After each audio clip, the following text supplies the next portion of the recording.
It's okay. Skal jeg stjele noe... Stjele noen uniformer. Jeg drev med sånn tyveri, vet du. Er det han her som har det?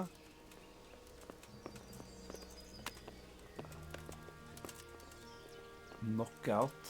Fader. Jeg må... Jeg spiser ned av pizza, så jeg har litt sånn rar i halsen. Jeg saver nå, sånn at jeg kan prøve meg på litt forskjellig. Oi, det der var ikke lurt.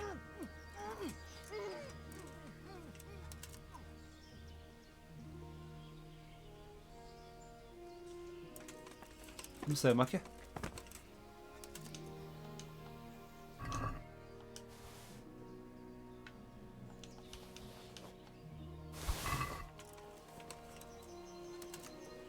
Det er helt utrolig.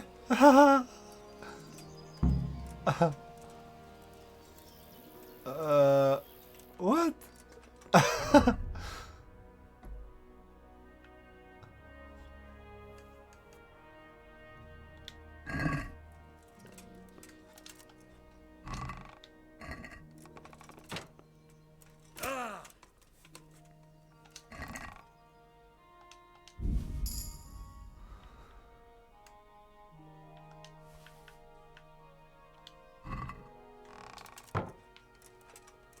Det der er jo helt unreal.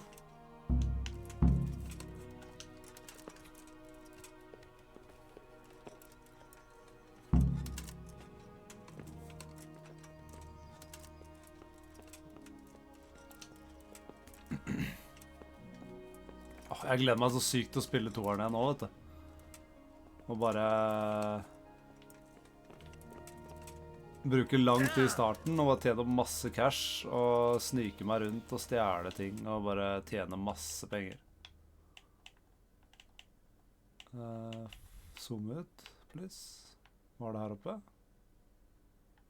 Ja, det er for å lære meg å lese som er opp dit.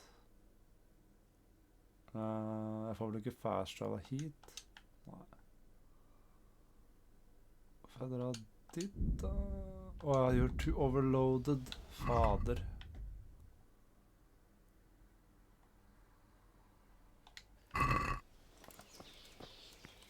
Håper ikke de har funnet han enda. Nei. Ok. Nå kan jeg selge alt jeg har på meg nå. For han der hadde bedre gear.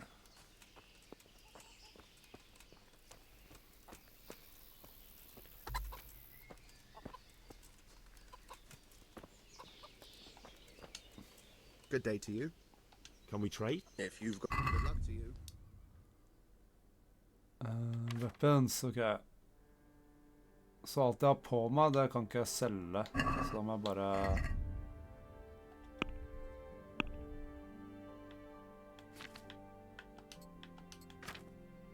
ta med alt. Ikke ringen da.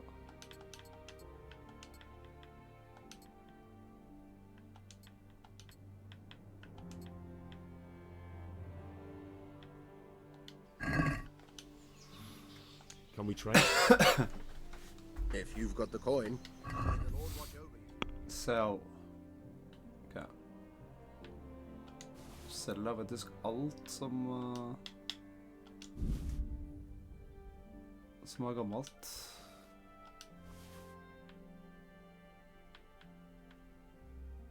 Armor. Sjekk at det er... Male color, male coif. Color er dårlig.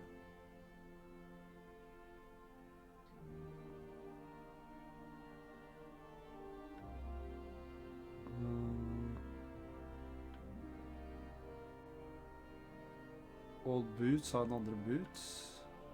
Ser ikke sånn ut.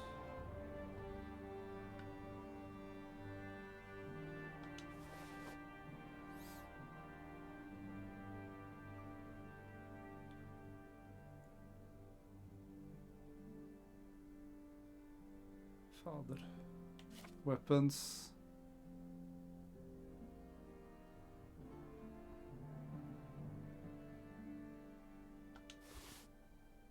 prøver å selge det selv om det er stjert.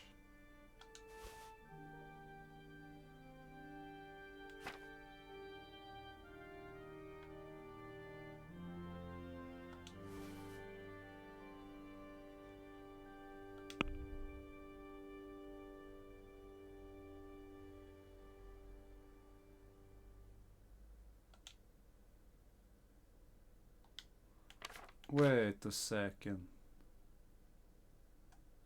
Basket all. Han har ikke nok penger.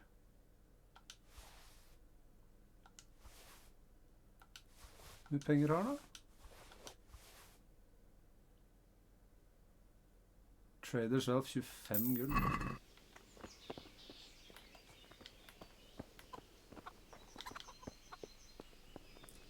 Okay.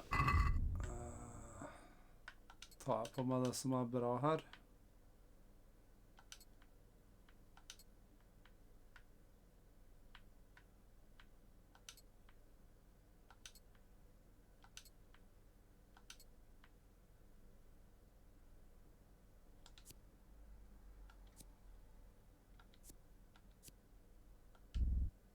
Det har jo vært litt, vet du.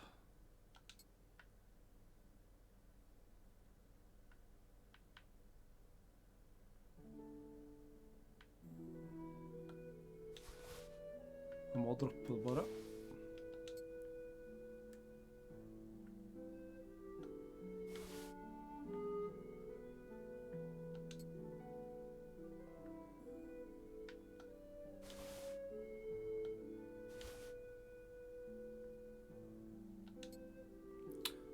Den har 14 strength. Hva med den der andre?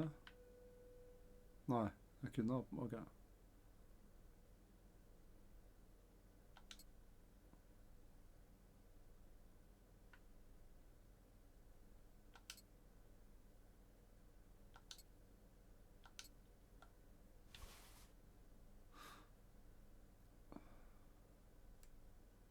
Jeg kan ikke egentlig gå med det, vet du, fordi det veier så mye.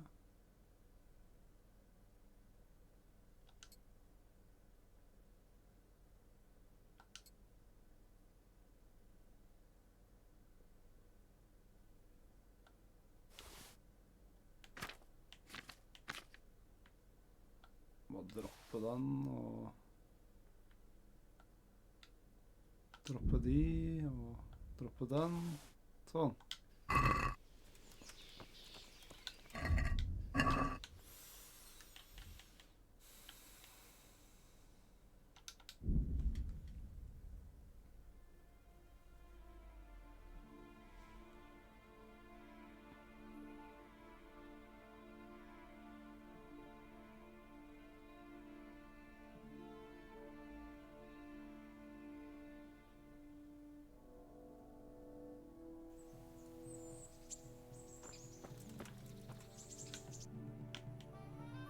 Det er litt kjipt at det ikke er fast travel point her borte, ass.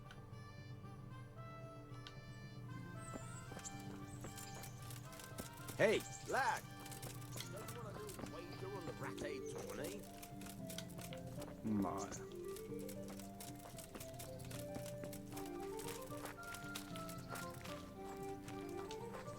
Well, you're a sight for sore eyes. I'd like to know...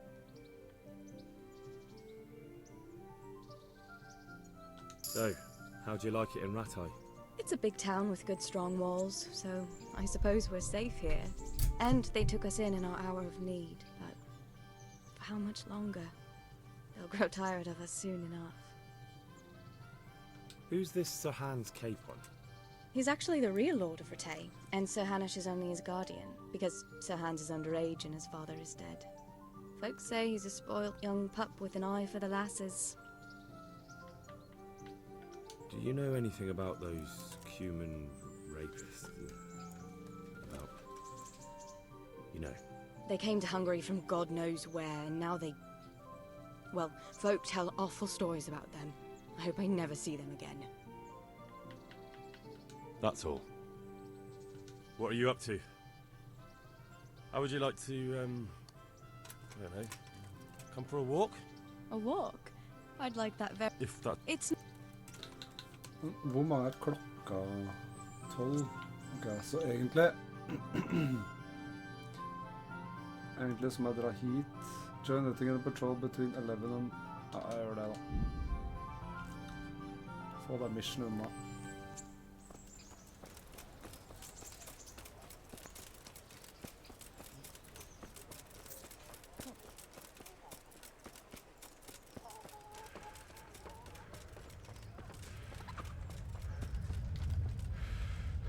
Klokka er fortsatt 12, så.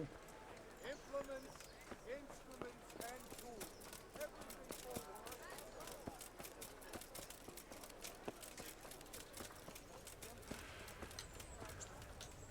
Here I am. My name is Henry. We're supposed to go on patrol together? I see you're kitted out. Ready to get going. I'm Nightingale. Aren't you that lad the mill wench brought here on a cart? Teresa. Yes, she rescued me. She turned up with Captain Robot and his knights. All honor to the girl.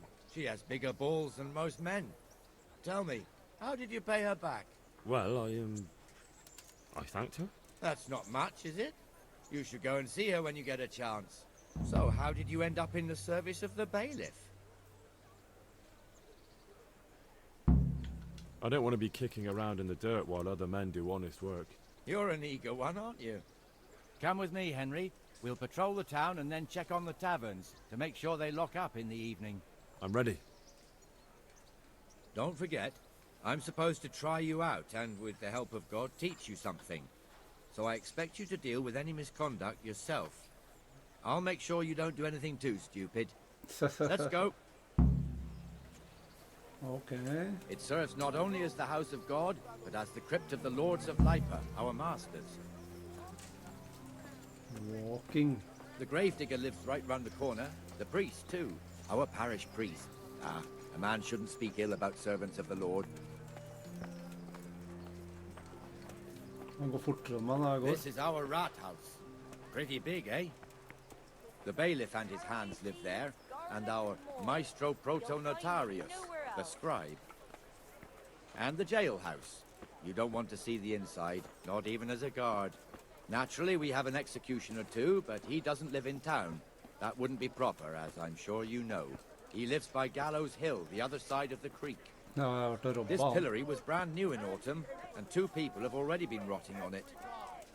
The swordsmith lives here.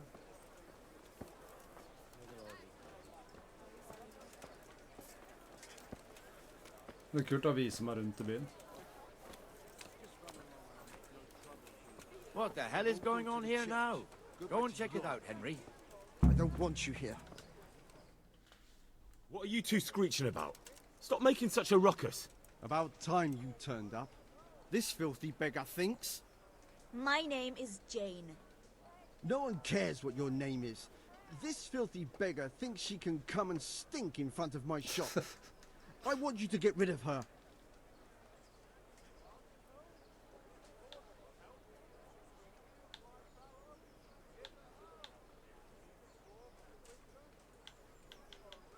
What's the problem here?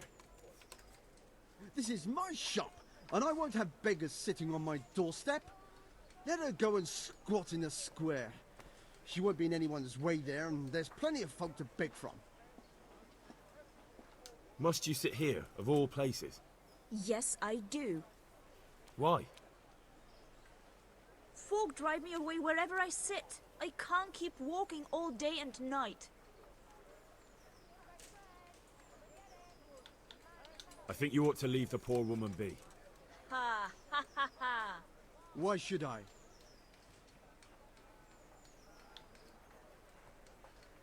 Are you sure everything in your business is in order, Master Armourer? What are you trying to say? Just checking whether you're aware of the town ordinance saying the furnace of the forge must be at least 2 ells away from the nearest wooden building. Of course I know. So I can go to the rat house for the measure and check it. You know fire hazards are taken very seriously here. No need. I wouldn't want to put you to any trouble. Well, you can save me a lot of trouble by ending this little disagreement here reasonably. All right. I'll let her stay. Ah, that didn't hurt, did it? Thank you. Thank you 100-fold. You're welcome. Just stay clear of trouble in future, understood? Of course, thank you. Ja, hva syns That du om det? wasn't bad, but you'll be in that fool's bad books for a while.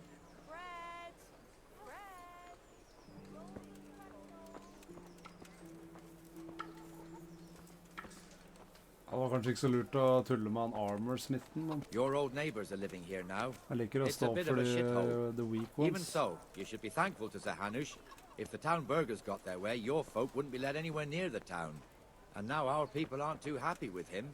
Some fools are even calling for Zahanush to finally hand the fiefdom over to the young lord, Sir Hans Capon. Sir Hans's father, old Sir Yeshke, may God rest his soul, kept it till he was an old man. Then he retired from it, first to Moravia, then to eternity. Sir Hanush is managing the fiefdom until Sir Hans comes of age. They're related by blood somehow, the same great-great-grandfather or some such. The time's coming soon enough when the estates have to be handed over. These affairs often end in conflict. I hope we have nothing like that here.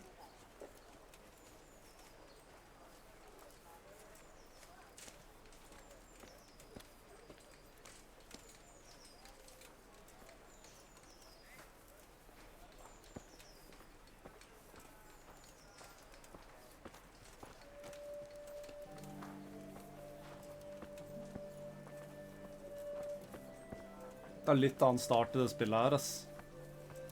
Her ble jeg rett med i City Watch, liksom. This square here, it looks much better during the markets. Then it's filled to bursting with folk from all around.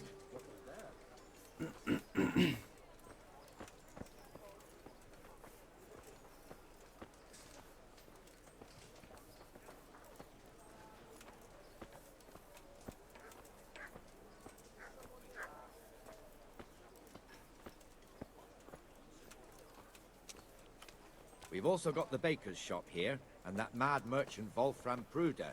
Pruder has a pretty daughter, but he keeps her on a short rein, which the young bucks are none too happy about. I heard he even keeps the poor lass locked up at home all day.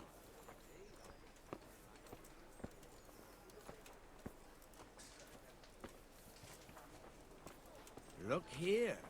See that filthy beggar? By Christ, I'll show the bastard.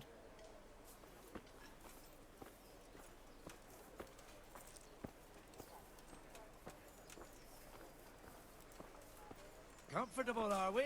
Arms, please, sir.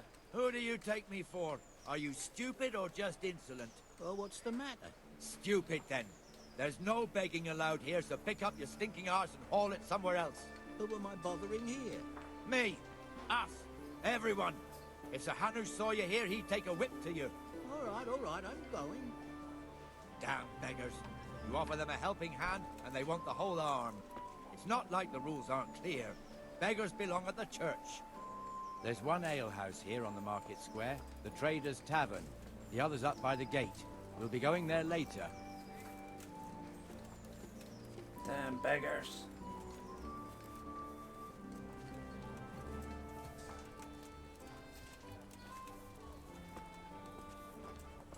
Let's move along to the inner bailey.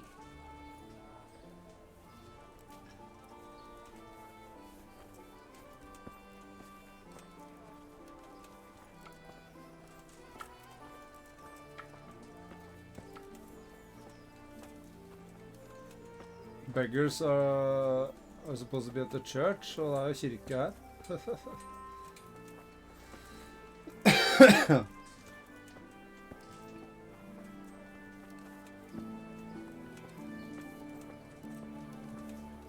Here's the forge.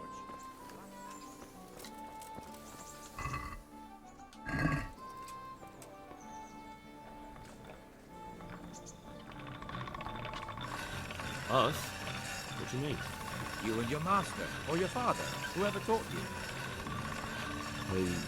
What is it, lad? My father was the master blacksmith. He was killed in Scullies. Ah, I'm sorry. I didn't know. Thank you. So am I. My papa died not long ago. Of course, it was old age got him. That's not the same, but I know a little how you feel. Sånn, jeg har fått den opp nå. 89. Ja. Nå ble jeg med.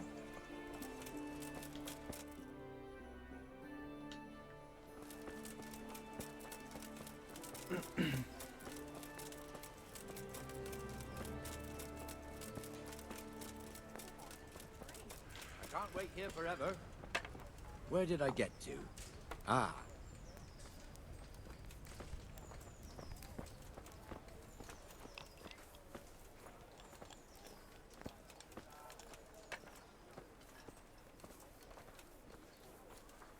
The Ratte fiefdom is pretty big. Naturally, it starts here by the town and continues along the Sasau River all the way to Kohelnitz. Then there's Gallows Hill, lots of farmhouses scattered around. Neuhof, Merhoyed. Master Smill is in charge of Sir Hanush's stables. Master He's by Smill? far his best vassal. It's all a bit complicated for a newcomer, I suppose. This lord here, that lord there, this exemption here, that right there. Exemptions from exemptions, rights to half of something, so on. It'd take you a year to make head or tail of it. This tower was only half the size when I was a young lad. Sir Hanush had it extended and made into an armory.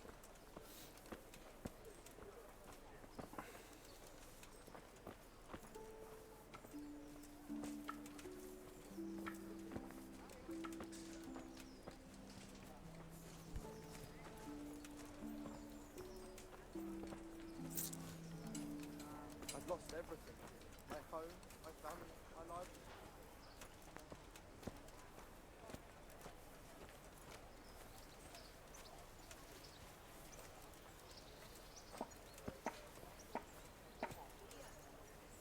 Lurer på om jeg må skaffe en dagger i dette spillet også, for å kunne drepe folk sneaky.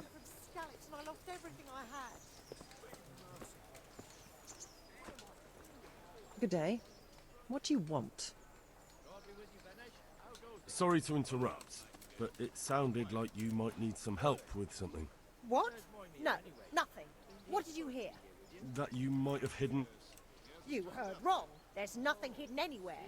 And you leave my man alone. Understand? As you wish. Good luck, Don't know, eh? Let me tell you something. When the bailiff finds out Moimir's slacking off, he'll be in serious shit. And being a friend of his, you wouldn't want that, would you? No. So it's better if I... the bailiff out.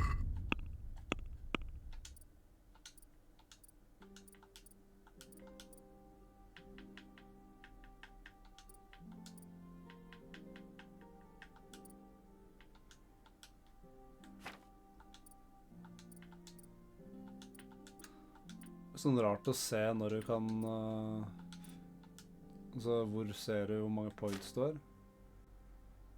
Skills.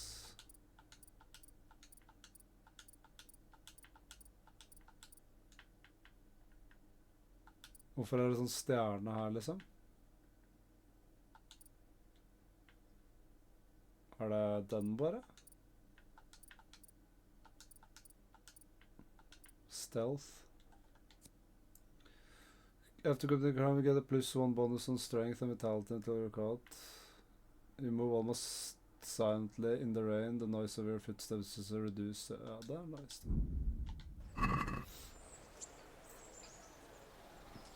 70% mindre Where is he? lyd i regnet. He was thirsty, so he... Went for an ale. We know how that goes. Come on, Henry. Let's go and find that idler, and you'd better talk some sense into him.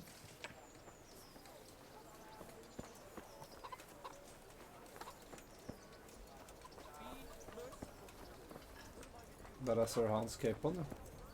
What the fuck are you doing here when you're supposed to be on the gate? Move your carcass and don't guard the gate. Not a word. Get moving. You're lucky it was me found out, not the bailiff, or God forbid, Captain Bernard. Out!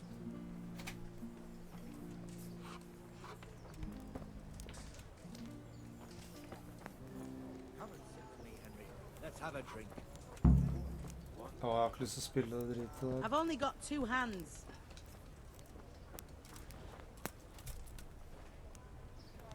That fool got me all worked up. Shouldn't we be on patrol instead of drinking? You're eager, aren't you? Don't worry. Even watchmen are entitled to a break. Except the ones on the gate and the tower, of course. But that's enough about that. Let's not let it spoil our day. Listen, since we're sitting here anyway, how about a little game? I'd rather not. We should go back on duty. All right, if you're so keen. Let me finish my ale at least. Jeg misliker det der spillet, ass. I toeren skal jeg prøve det litt mer. Just one more thing and we're done for the night. Ringing the end of the day and closing the taverns. Isn't it still a bit early? I don't know how it was in Skalitz, but here in Rattay we close up at this hour. Except, of course, during fairs and big festivals. Then we don't close at all. I see. Should I go and ring the bell? If you wouldn't mind, the bell is hanging outside the rat house. Ring 3 times, then go to the Trader's Tavern by the market square and make sure the innkeeper closes up. I'll do that. Before I forget, it's forbidden to walk in Rattay at night without a torch. Here, take this one.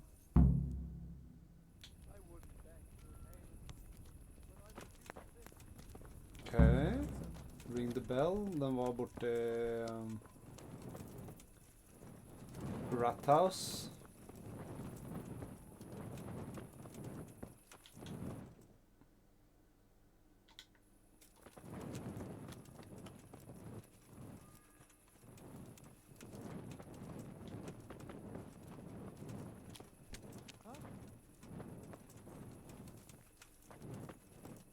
Han går uten torch.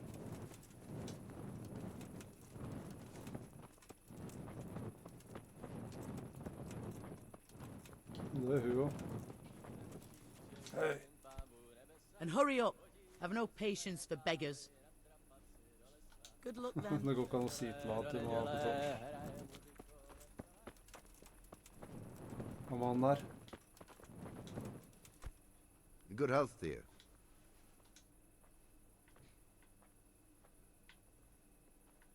How do the Rattay folk get on with the refugees? Pah, don't even talk to me about it. I wish that rabble was gone. I know they've met with misfortune, but here they do nothing but thieve and make problems. Have you heard anything about the Cumans in Sigismund's army? I don't know if it's just old wives' tales, but I heard truly terrible things. Det er det, vet du. Så lenge det ikke er dem selv, så er det samme faen. Det er sånn human nature shit, ass. Til og med jeg hadde sikkert... selv om jeg sier det på den måten, så er det sikkert situasjoner der jeg hadde vært sånn, ja.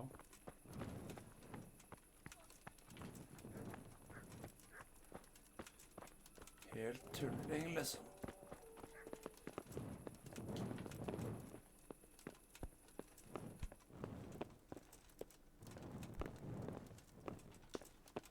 Ja, hvor er den der bjella?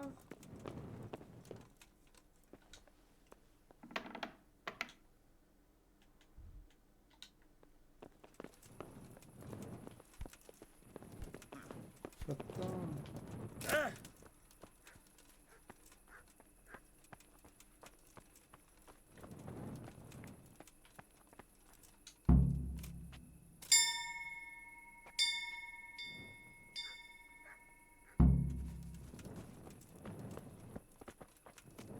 Those Traders Tavern by the Market Square.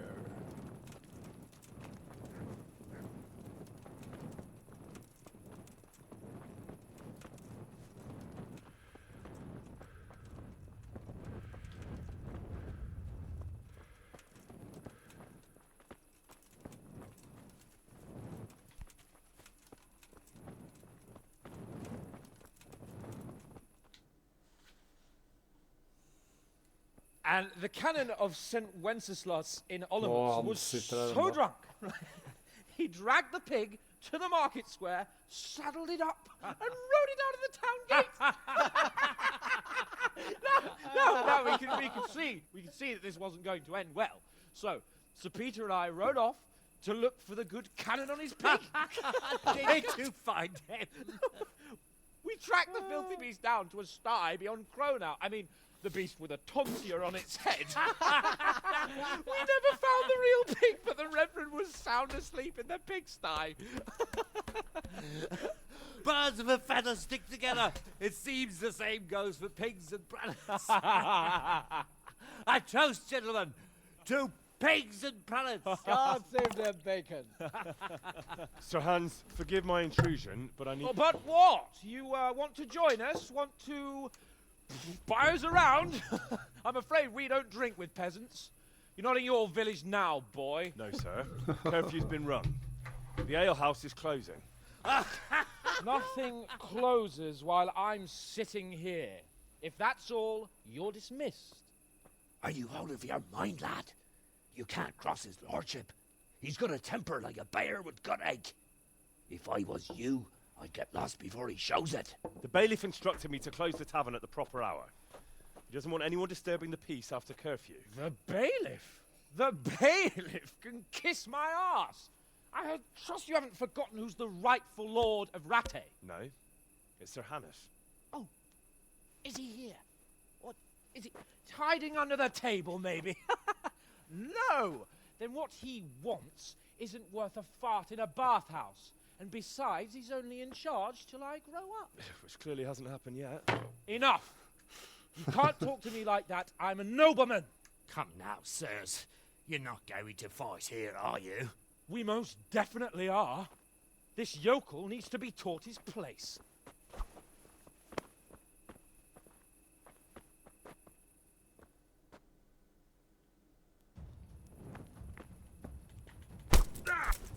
Let him have it, Sir Hans. Beat him down.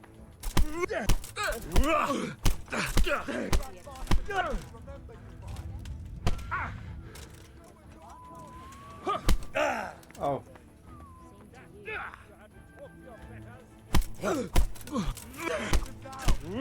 What a Sir Hans.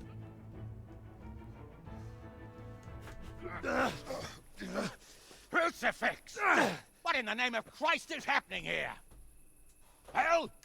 Answer me, damn you! This peasant insulted me. I had to teach him a lesson. By rolling around in the mud like a hog? That's a fine example of noble conduct. Sir Hannes, the bailiff ordered me Silence! You shut your mouth and thank your lucky stars that you are Radzig's ward. Have you gone out of your mind? Raising your hand to a nobleman? And you, Hans, how many times have I told you that drinking with your subjects might be good for their morale, but it's bad for your honor? You spend all your days drinking and chasing wenches, which wouldn't matter if you paid any attention at all to your duties. And now we see what that leads to. Tomorrow, you will go with me to a hearing. Some landowners have asked me to settle a dispute. It'll be an excellent lesson for you. I had planned to go hunting, but if you think listening to the pointless gripes of a bunch of old fools will benefit me, so be it. Oh, hunting? Well then, Your Grace, I'll tell you what. You can go hunting. Really? Oh, naturally. Who am I to deprive the young Lord Capon of his sport? And you can take Henry here as your page. Him? Absolutely not. You'll do as I've commanded. It's time you learned how to lead people, and not just in drinking and brawling. Now get out of my sight. Sir, I have responsibilities of the bailiff. Not anymore. Your responsibilities now are the Lord Capon. It's time you learned how to behave in the presence of nobility. Let's go. Tell the kitchen I'm hungry. It's been a long journey.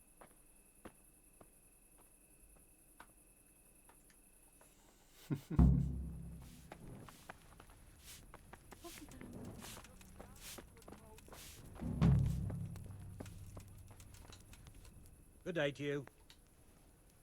Do you know if there's anyone around here who could use my help? How should I now? Take care now.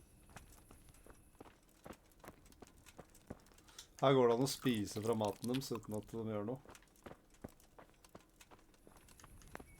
Ok.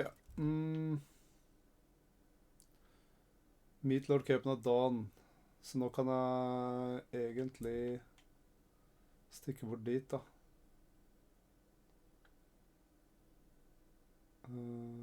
Ja. Hva er det her? Jeg trenger en hest. Stop! I need to search you. Nei, det trenger du ikke. Da hvem var jeg? Fader. Ha det.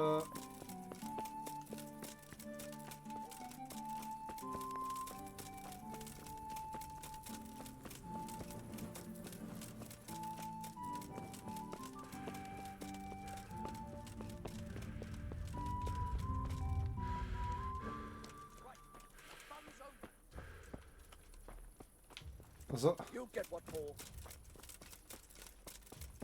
går det ikke an å løpe fra guards, liksom? I'm going to enjoy this.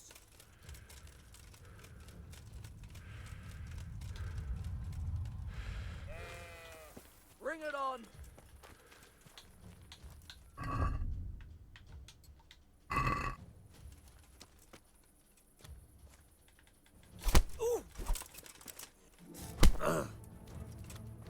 Yeah!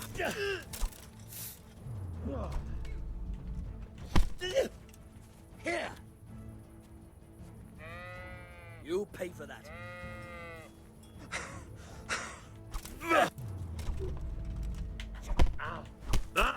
Ja. Boy, hell!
I'll slaughter you.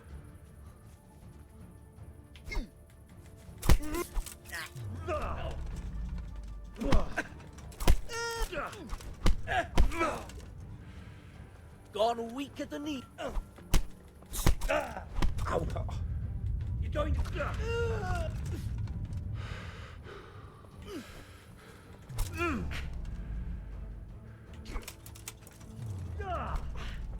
Fuck.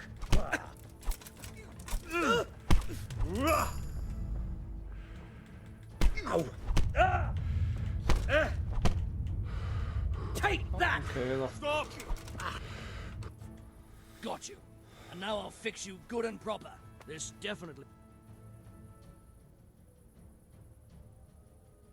Pay. Damn it. Here's your coin then. All right.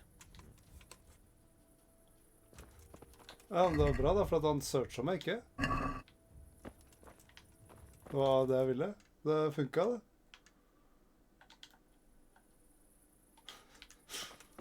Konge.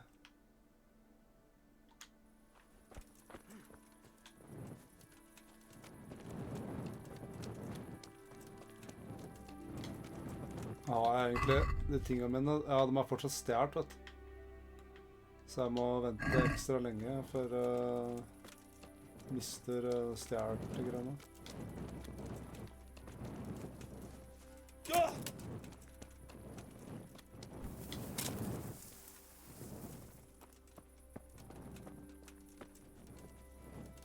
Faen er det...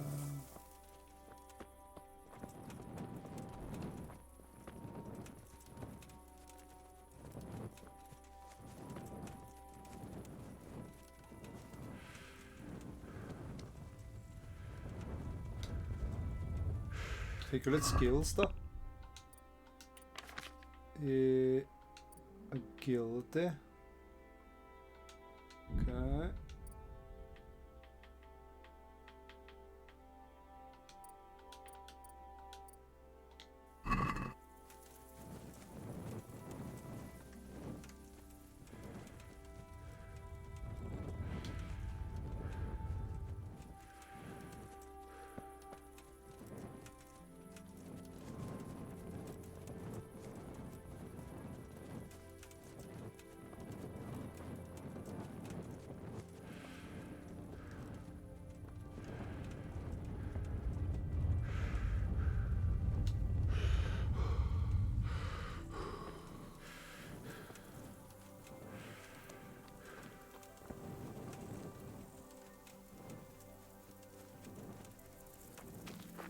så langt ut til Jakte det stedet her, ass.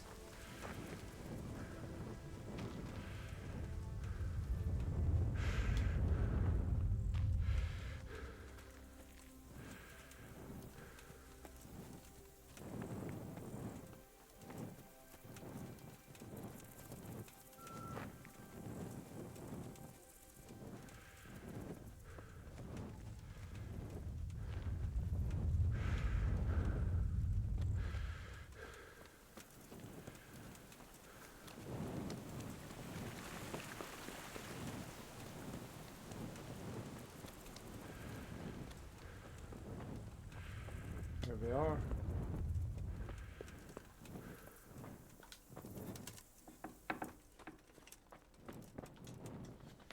Good day to Sove på en you. benk han hver dag. I've done as you asked. Excellent, Henry. I look forward to the latest news from Talmberg. I hope Captain Robart rubs the commander's nose right in it. You got any more jobs for me? Of course. You're just in time. I could do with a horse, and since I'm setting the task, I'll go further. I'd like a strong stallion direct from the Merhoyed stables. Now, that's no mean feat you're asking. As well I know. And well I'll pay. I'll steal that horse for you, but the reward had better be Jeg har worth lyst it. på den hesten selv. Don't worry. But you'd best not come back with some old nag. Good luck then. Så hvor er det?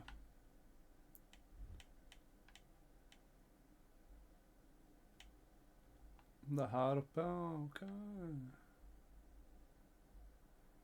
Ja, får gå og sove da. Before noon, det går jo ikke.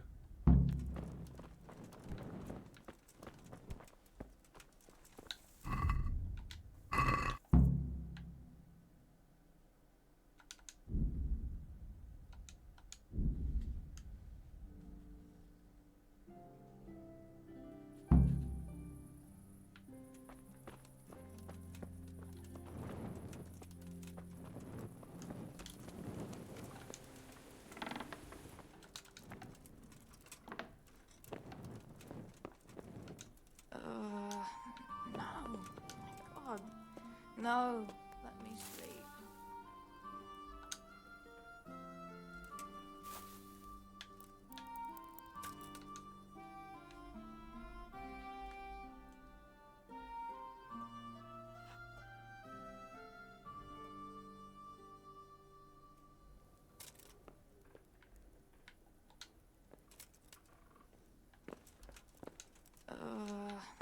No, my God, no. Let me sleep.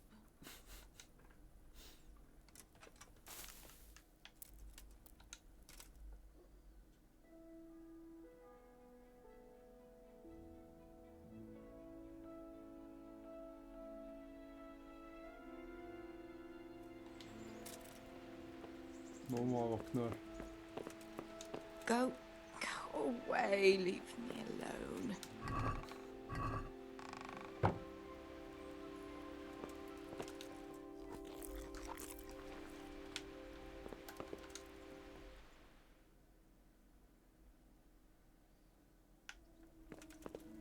Nå er det oppe.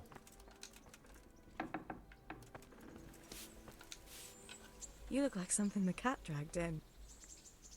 So, how have you been? I can't stop thinking about Skalitz. I know. It was hell. But life has to go on. Why not clear your head and try to forget about it? At least for now. What do you mean? Do you feel like a walk? That's not a bad idea. And where would you care to go? What if we took a stroll along the river? Why not? That sounds lovely. Shall we go? Let's go.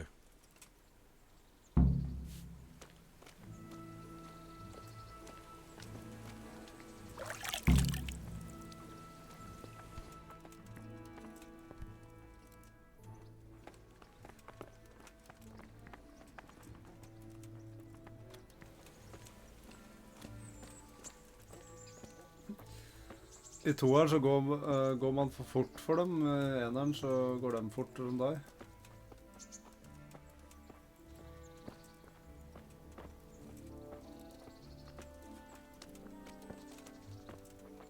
Spill klarer aldri å ha liksom samme walking pace på NPCs og player. Ingen spill klarer det, That was a liksom. good idea to go for a walk. Not that I don't like the mill, but you get tired of it. So I'm glad you took me out. I'd love to see the markets in Prague one day. Have you ever been to Prague? No, I haven't. I have been in Kuttenberg, but Prague must be much bigger. I've heard it's pretty smelly, though. Yeah, so many people in one place. So many assholes. That's disgusting. Men jeg kommer til å fokusere mest på main story siden I'd love to listen to that young jeg preacher, liker ikke det Jan spillet Hus. like mye som They say he preaches in the common tongue. Everyone's toeren. talking about it. Så I jeg bet kommer he's ikke just til å gjøre alle handsome. sidequests og That's why the sånt. women dote on him. Derfor, You're a right one. A preacher Follow the doesn't need story. good looks for people to listen to him. And what about that fine fellow at St. James? I Yeah, know it's full not well normal, why all the something girls else have is started mad, going to some- confession, and you have too, so don't give me any of that. You scoundrel. Well, all right. I admit I find him handsome. But that doesn't make me a bad Christian. I'd never dare to suggest such a thing. Tell you what. Let's not dawdle. Last one is a slimy slug.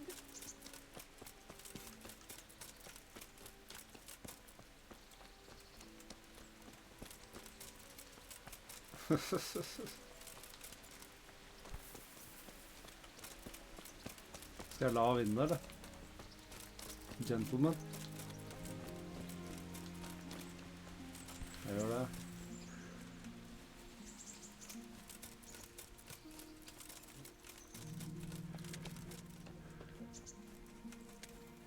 Det kan at jeg faktisk hadde tapt uansett, for stamina min er ikke så bra. Nei, no way.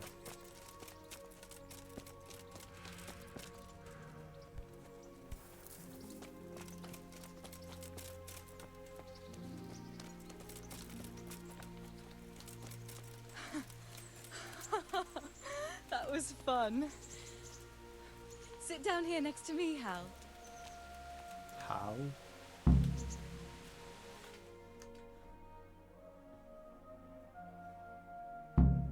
And what about you? I heard you're helping Sir Radzig. Sir Radzig has me running a few errands. I have to say, he always treats me well, and I make a wage. So you've had your turn of luck.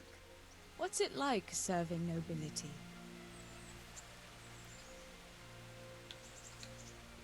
I don't know. I suppose it's a job like any other. Of course. I'm sure it's no different than being a charcoal burner. You'll have to try harder than that.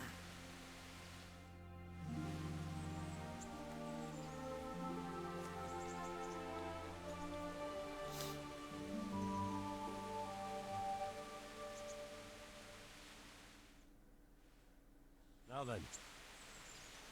Oh, Henry, what am I going to do with you? Wandering the land, turning innocent girls' heads.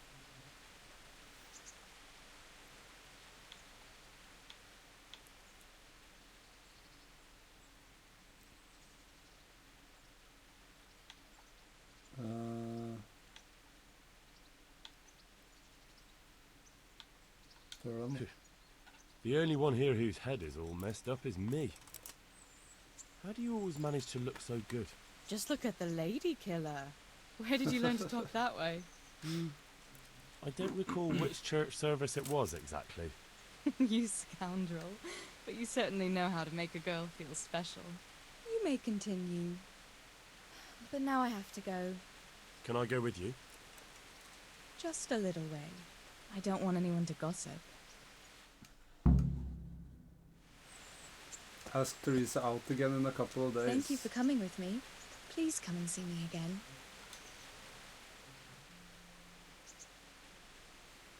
I brought you something.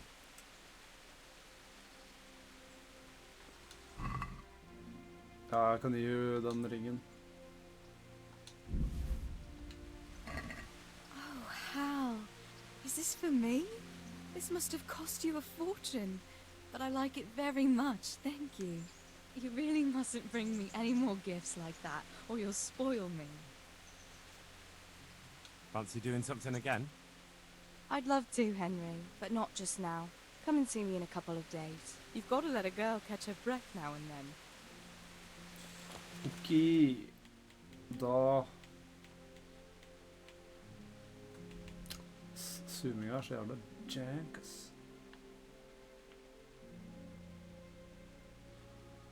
Kanskje jeg lurt å gjøre en DLC-quest og sånn.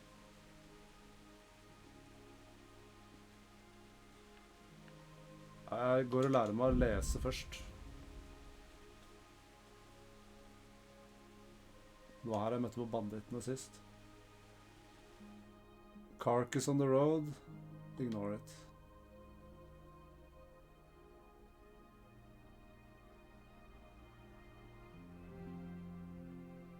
Avoid fail.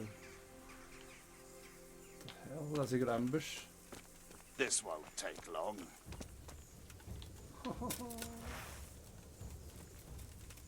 Bring it on.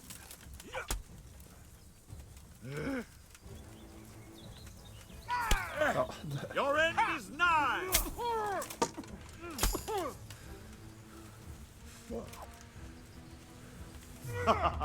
Is that the best?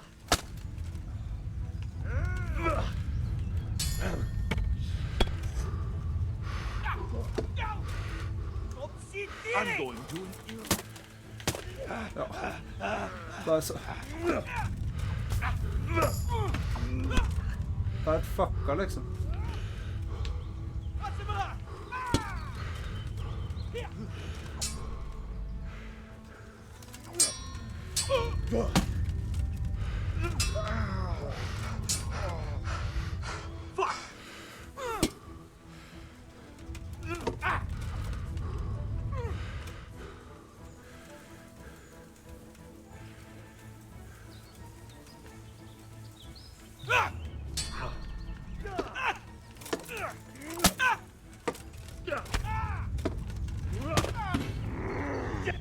You're dead.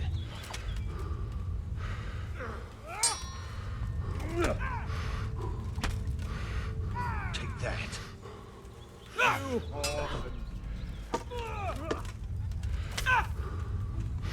I'm dead.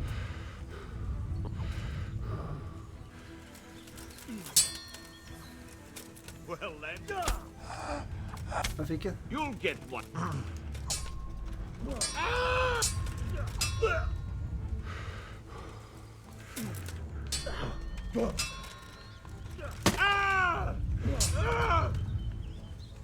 Bugger!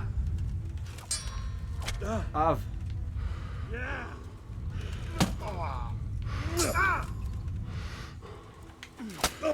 Ja.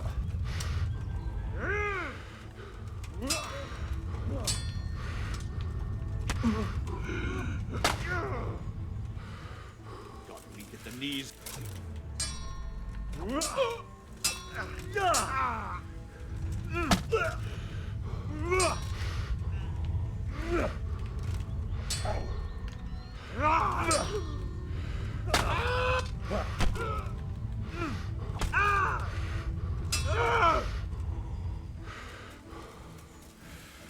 Den armor der er dritbra, jo. I forhold til det jeg hadde i stad, hvor det der med en gang. Takk, kul. Ja,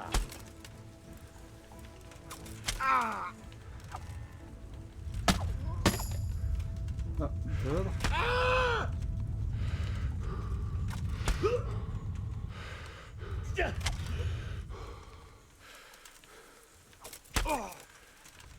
Damn! Christ!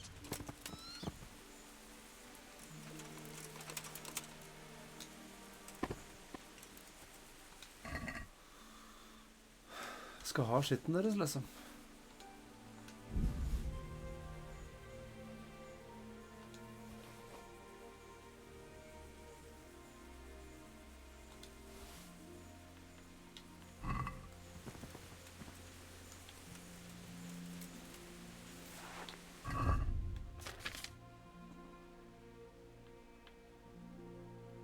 Er ikke den der bedre, altså? Fader.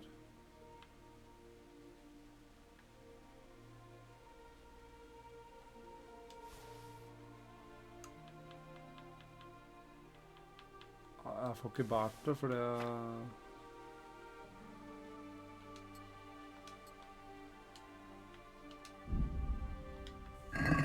Kan nesten ikke bære en dritt.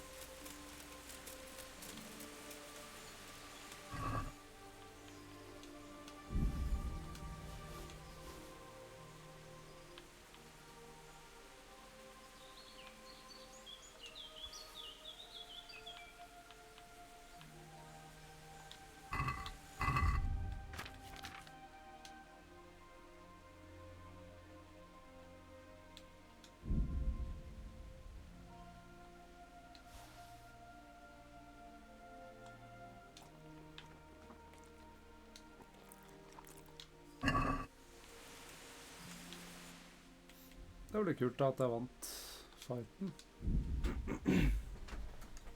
Men i sted var det 3.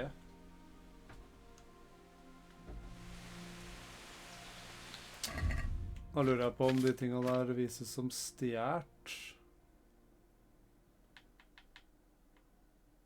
Nei.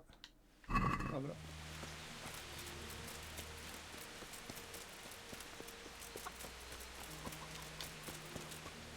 Good health to you. Can we trade? If you've got... I'll be with you.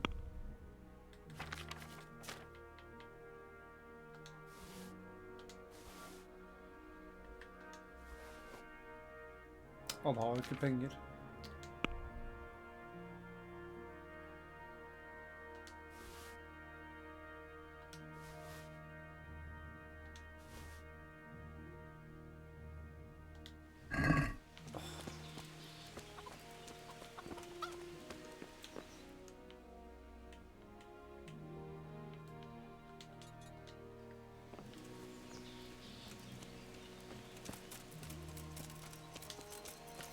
Eller faktisk, det er lurt å stjele den hesten først, for da kan jeg komme meg litt fortere rundt.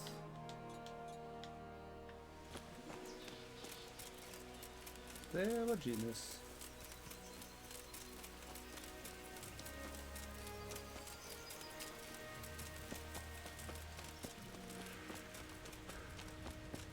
Hvor mye grosjen er det her egentlig? 800 eller det. Litt enklere sånn pengemessig start i det spillet her.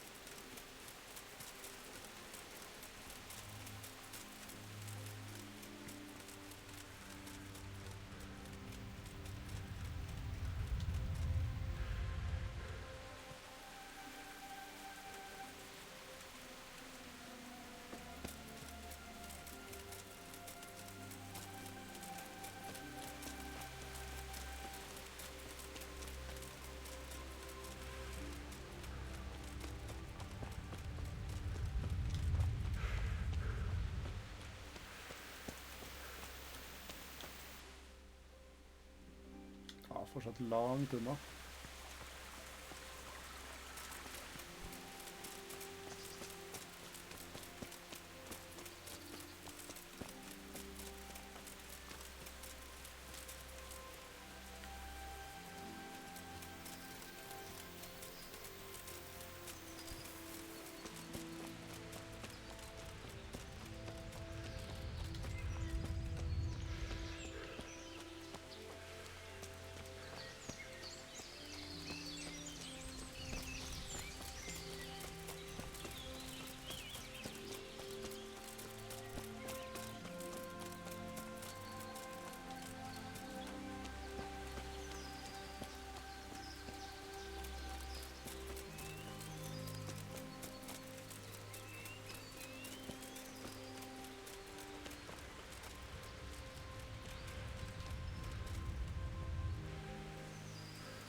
Hvem er disse, tror jeg? You're the young fellow who came here from Scarlet's half dead, aren't you? Why do you ask? Well, if it is you, the lady of the castle is looking for you. Ah, I'll go and see her then. Thank you. Very well, don't make her wait. Take care.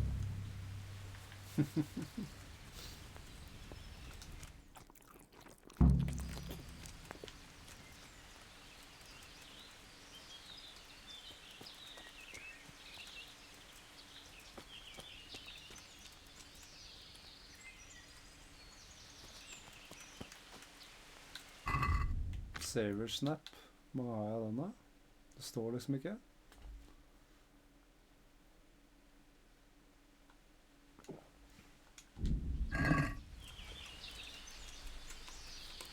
De er så dårlig til å se meg i det spillet her, så...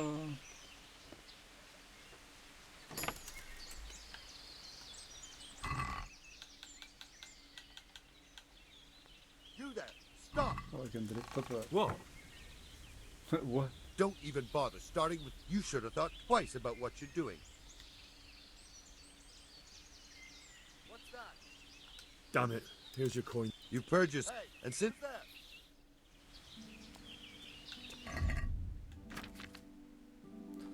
Han tok alt jeg hadde. Glem det, ass.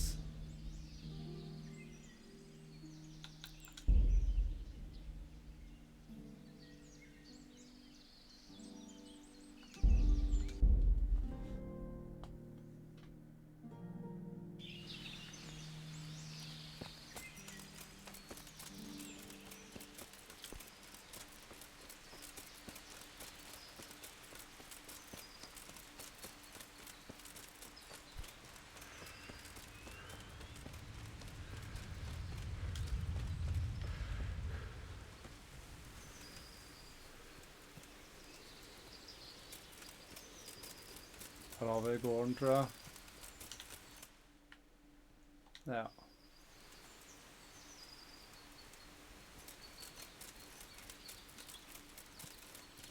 Skal bli deilig å få hest, ass. Jeg vet ikke om jeg kommer til å gi den til han fyren. Jeg tror jeg bare kommer til å fortsette å bruke den hesten nå. Bare drite i å gå til han fyren og selge den.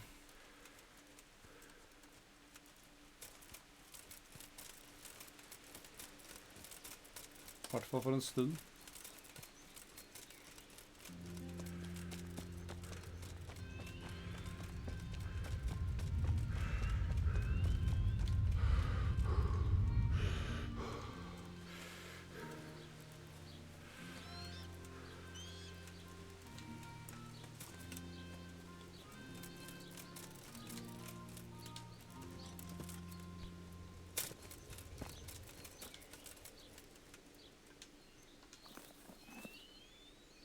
Capacity 160, det er bra da. Stammen av 350, 39, speed.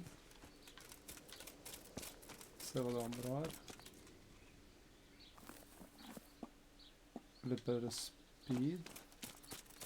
Bitte litt bare.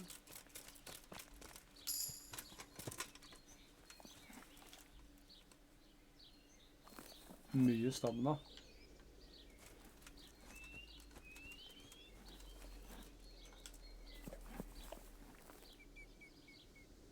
Den er dritbra. Dårligere. Den er bra. Warhorse Jenda. Tror den var best. Pinky og Warhorse er best. I'm honored that a knight such as you takes an interest in me. I'd like to buy a horse. Well now, have you seen Arsty? I have. Fine animals. Nothing but the best here. Is there one in particular you fancy?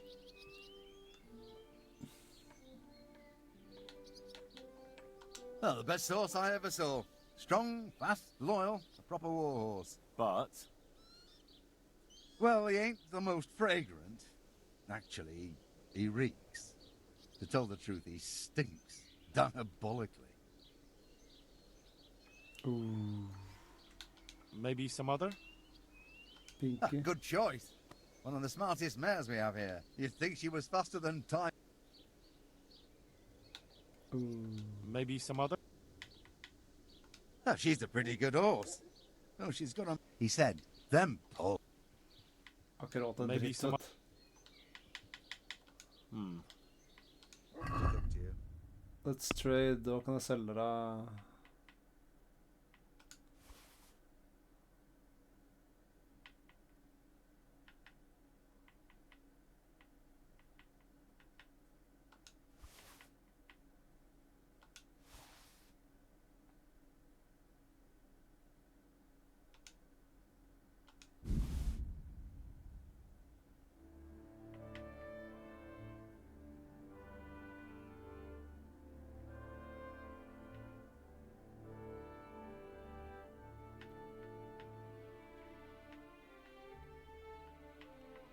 Do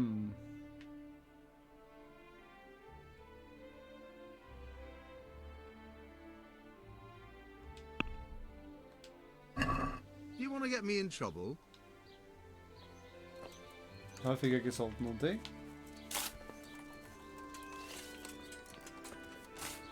Bare stjal jeg en hest, da.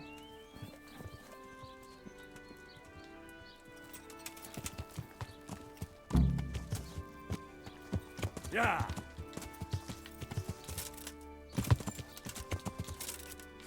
Hopp over, da. Ja! Ja, men i... Ja! Ja! Det er jo så janky, det er helt sjukt. Ja! Han har ennå ikke sett at jeg har stjert den. Ja! Ok.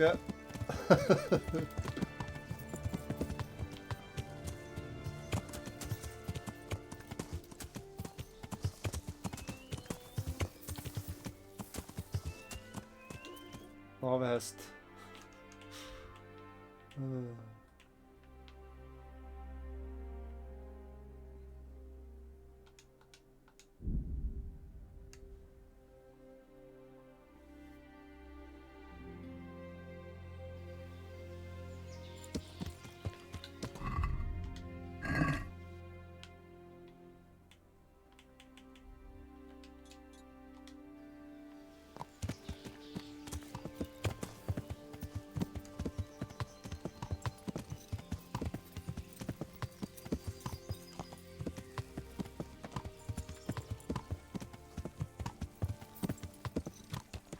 Den ringa er så dårlig i det spillet her, altså. Det er helt sjukt.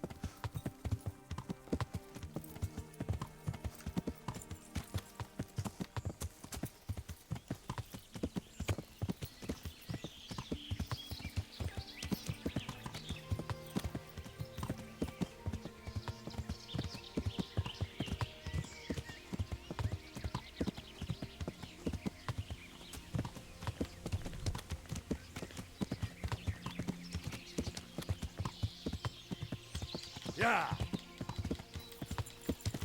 Ja! Ja!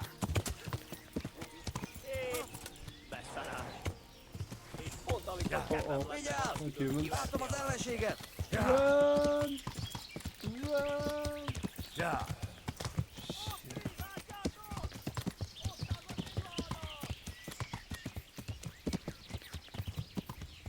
Snart skal jeg ha sjæl, ass. Så ikke innta han fyren. Ja!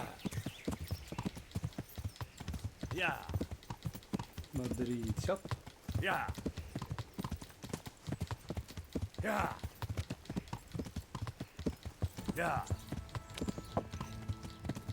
Ja!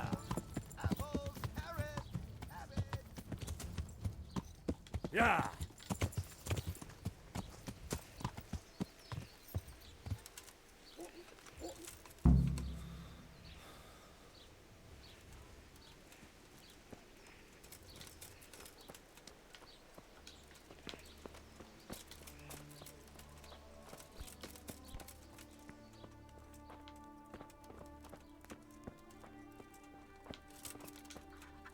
Good health to you. I'd like to learn to read. You? You don't look like the makings of a priest or clerk. But why not? I've taught all sorts. Bear in mind, it won't be all that easy. You'll need plenty of time and a few groschen for my trouble. All right. I don't want to waste time. We can get started. The sooner I master it, the better. Very well. I will require some groschen from you, though, and set aside at least a couple of days so I can put you through your paces, if indeed time is of the essence. Here are your groschen. Then we may as well start.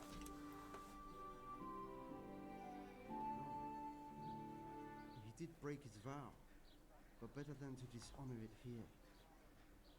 Håper hesten står der enda, ass.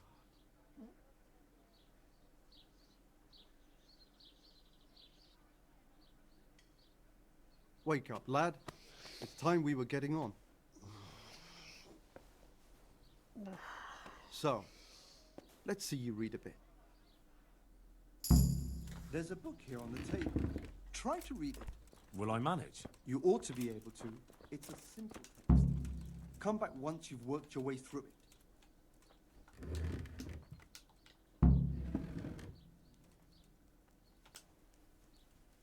I've read the book. Wonderful. So tell me, what have you learned?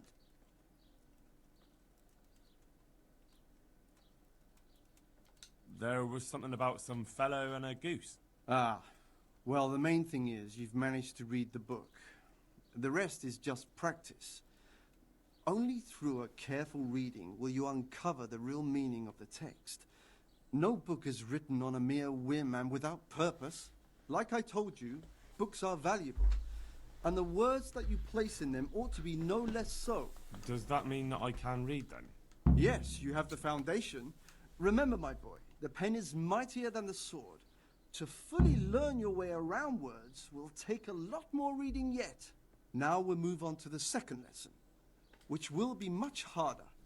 Many books are written in Latin, the language of erudite and religious men.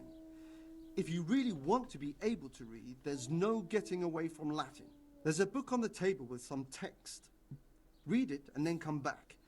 You need not understand it, but you should master the letters. I only just managed the fable about the goose, and now you're asking me to tackle Latin. You're a clever lad. You'll manage. Er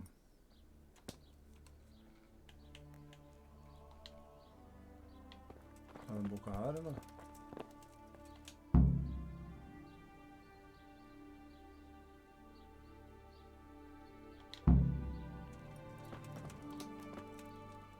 I read the page. So tell me, Distrupule, what's written there?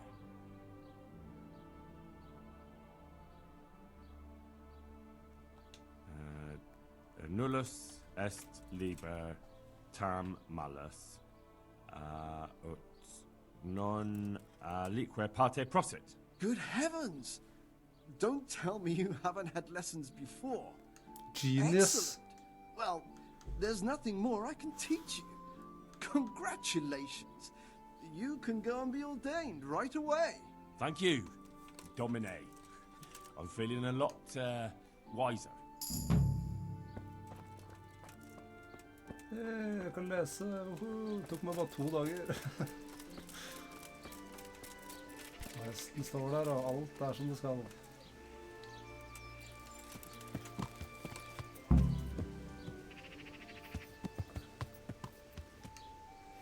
Jeg skal bare google hvordan man gjør hesten til sin egne.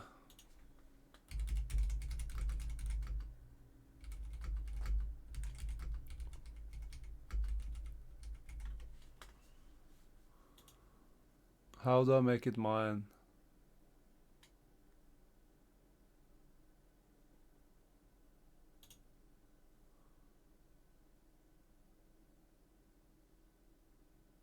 The only way to change yours is to buy one.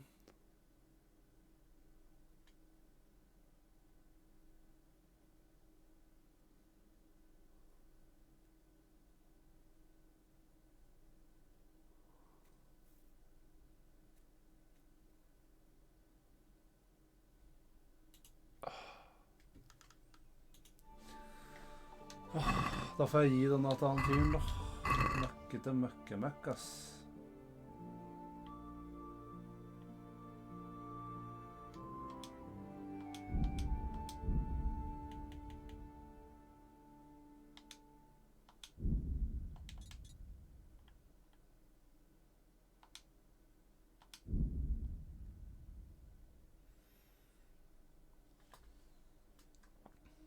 Må jeg bare spare opp med, men da kan jeg sikkert ikke kjøpe den hesten her.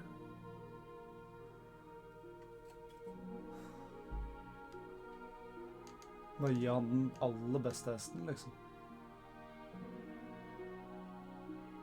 Burde nesten bare gått tilbake og stjert en ny en, men jeg føler det kanskje er litt for sent nå.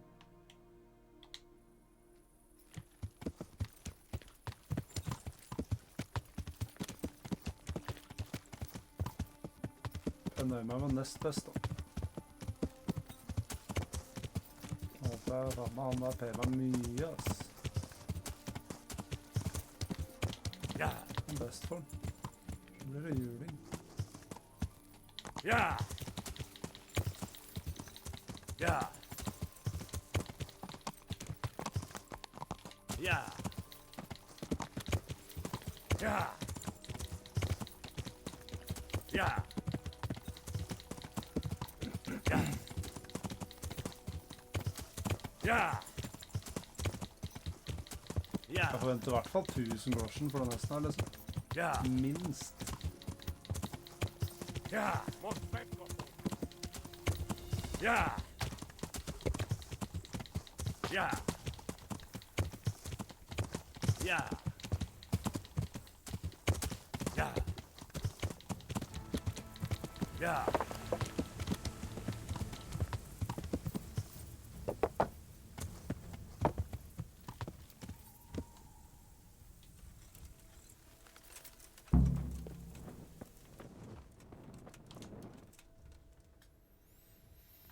I have that horse for you. You're a gem, Henry. Just exactly what I was after. Now, you take your reward, and I'll take a ride. 300 groschen.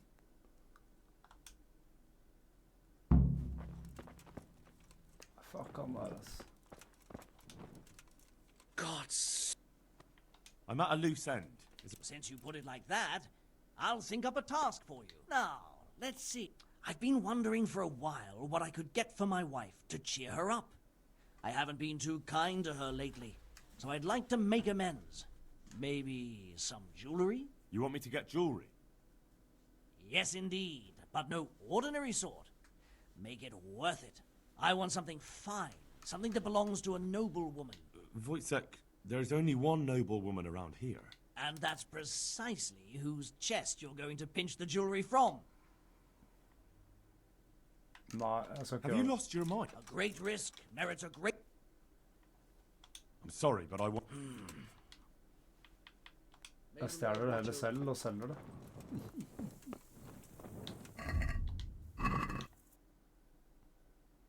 Nå, hva var det jeg skulle her igjen?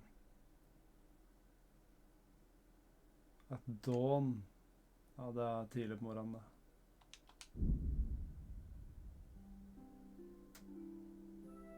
Fly. Å, jeg klarte å fly. Det var bare 28% sjans.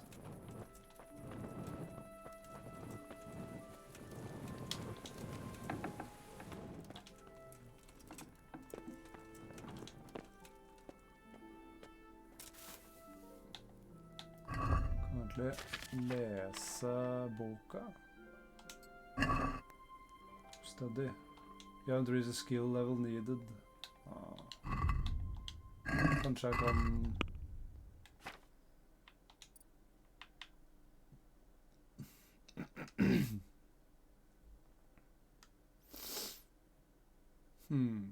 Ta den der.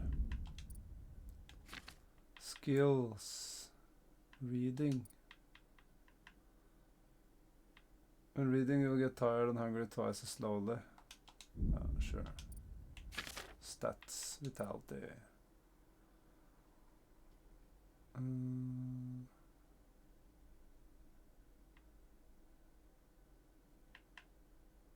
You run slower, but keep it for longer. Jeg tror jeg tar den.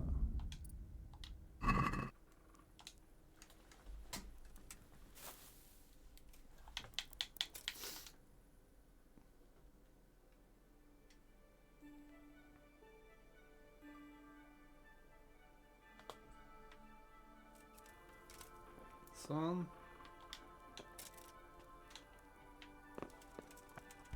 Så møte Hans og bli ordentlig kjent. Ja, hvorfor går det ikke?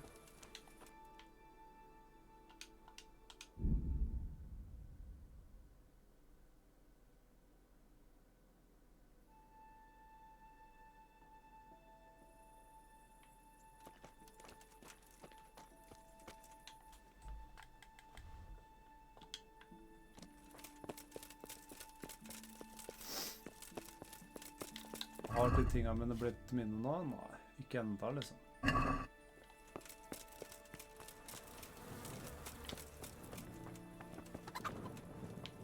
klar, gitt.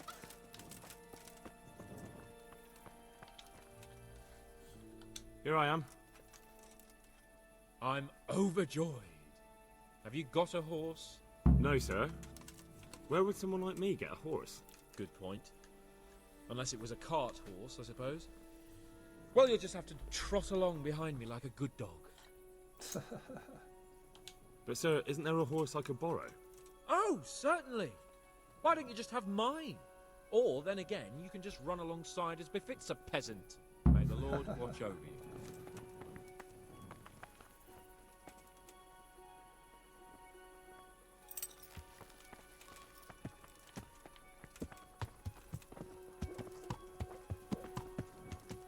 Drittsekk.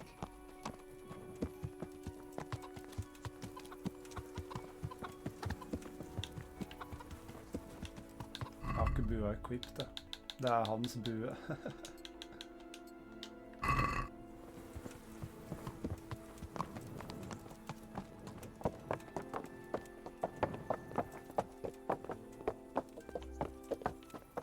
Ja, fordi jeg slo han i duell, så måtte de gi meg bua. Jeg slo han både i archery-duell og i sverdduell.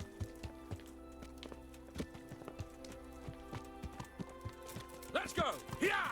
Hurry up, blacksmith!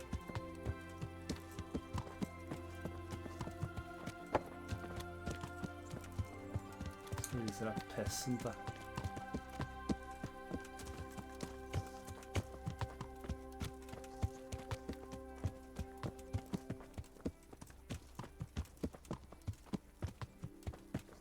Look here, blacksmith.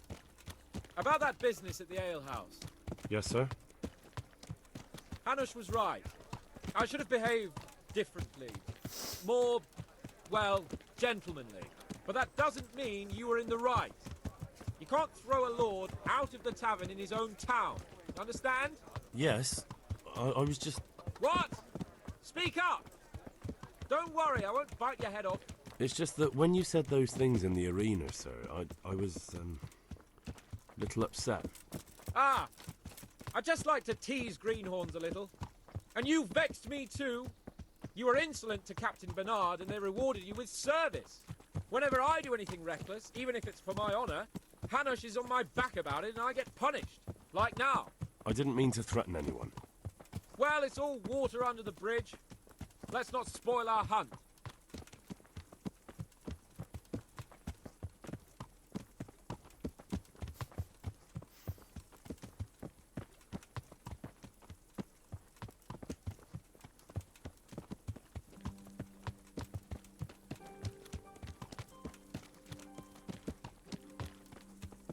Let us talk of something else.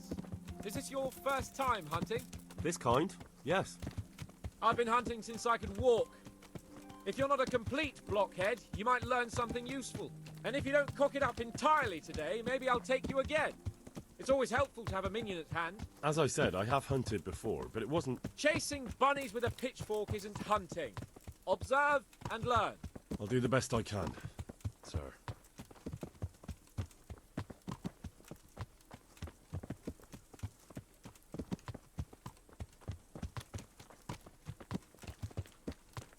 Det er litt annerledes dialog på dem nå enn på slutten av toeren, altså.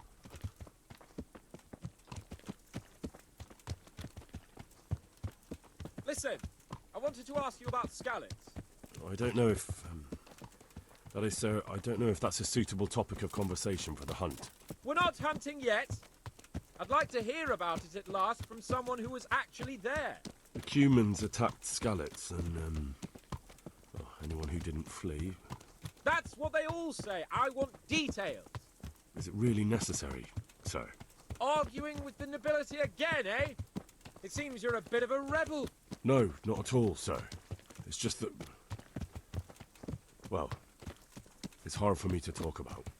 I see. So I'll have to get you drunk first. Not sure even that would work. We'll have to find out, won't we?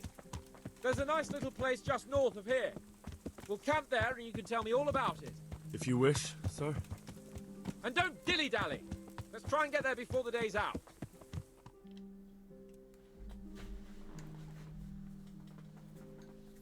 Ja, det var litt av en trip. Det var ganske langt.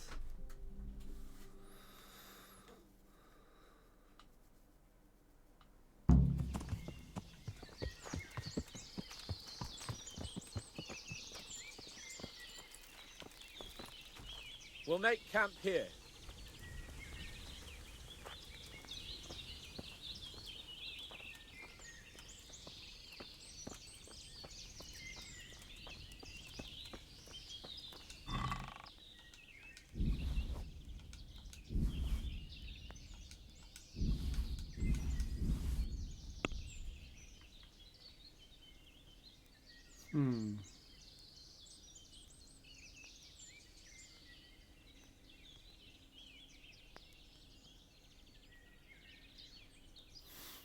Jeg trodde jeg solgte de tingene. Nei, det gjorde jeg ikke. Fader.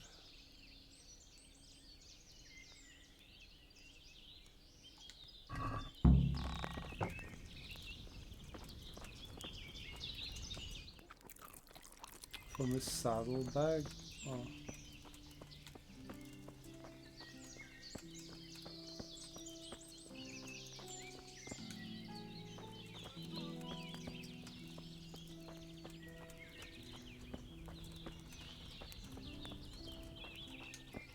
Coming up, sir. At long last.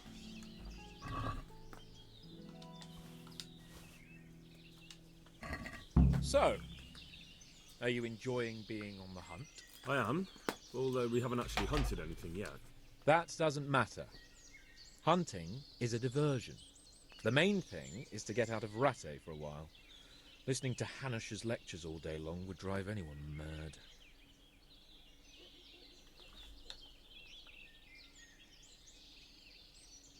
If I may ask, sir, what does a lord like you do all day? When I was little, I was awfully bored, I can tell you. There was always some courtier or teacher dogging my footsteps. Now I spend most of my time trying to learn from Sir Hanush. Governing is no joke, at least most of the time. Only last week I had to listen to complaints from my subjects.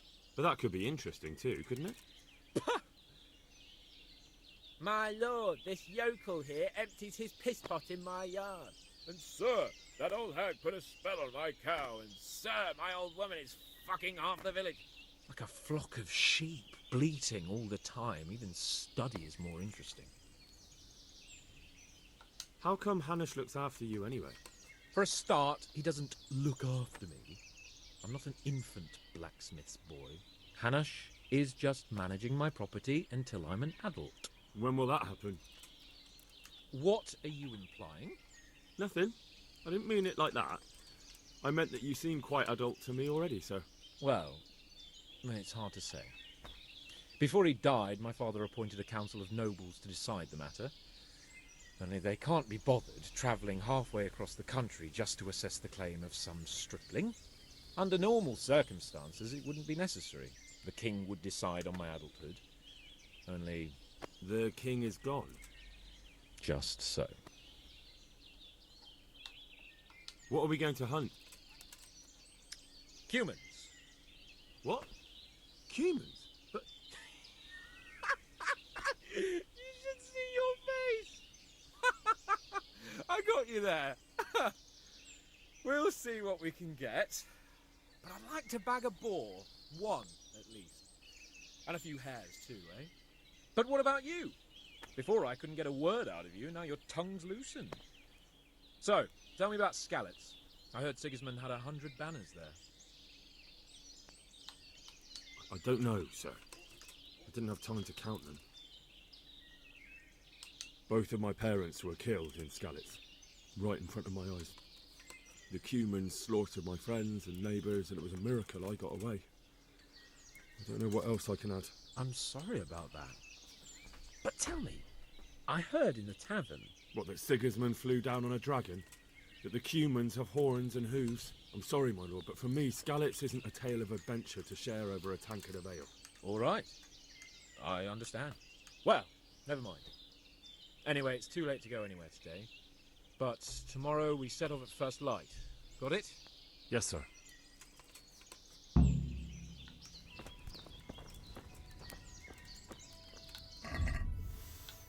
Jeg må fikse det der at det encumbered.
Sir? Wake up, sir. It's time to go. What? Are you mad? It's still dark. I thought we were going to get an early start, sir. Early means at first light. Light, you dolt. Do you want me to break my neck in the black of night? Go back to sleep. Damn. Take care now.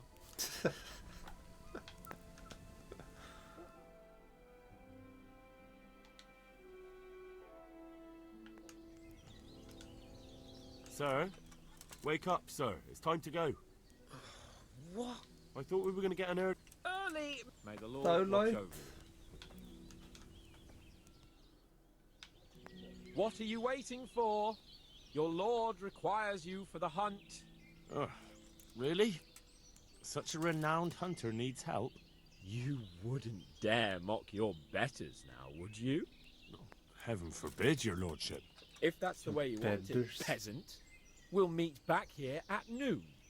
Whoever has the most hares wins. Oh, and if you don't have anything to shoot with, there's a crate in the camp with some old hunting equipment. You can help yourself. After all, there's no sport in trouncing some wretch who hasn't a chance in hell. By all means, Sir Hans. Ha! You'll soon be laughing on the other side of your grubby face. And now turn your back for a while. I know a few tried and tested spots in these woods, and I don't want you stealing them. Ha!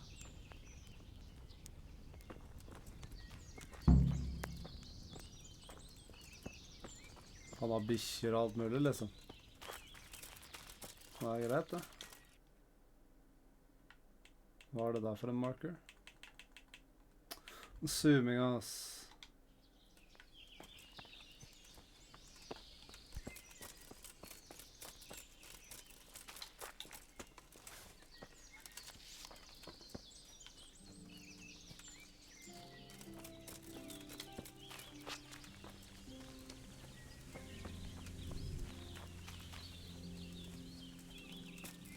Det er litt synd det ikke er noe mer hunting i toeren, ass.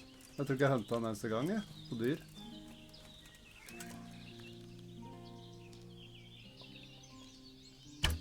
Oh, fuck me.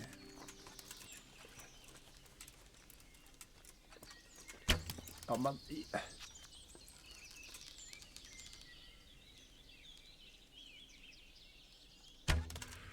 Dude, bro.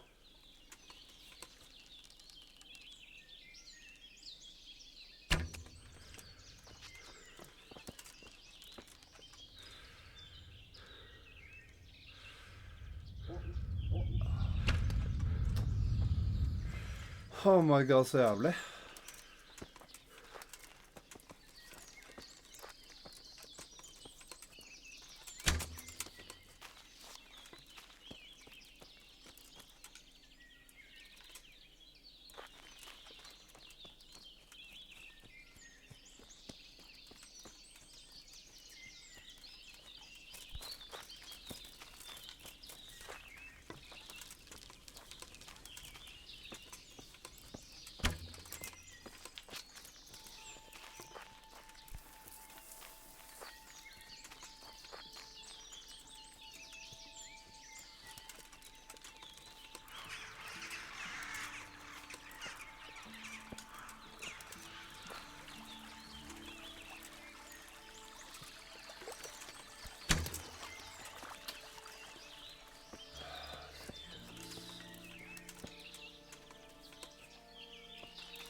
Det er umulig.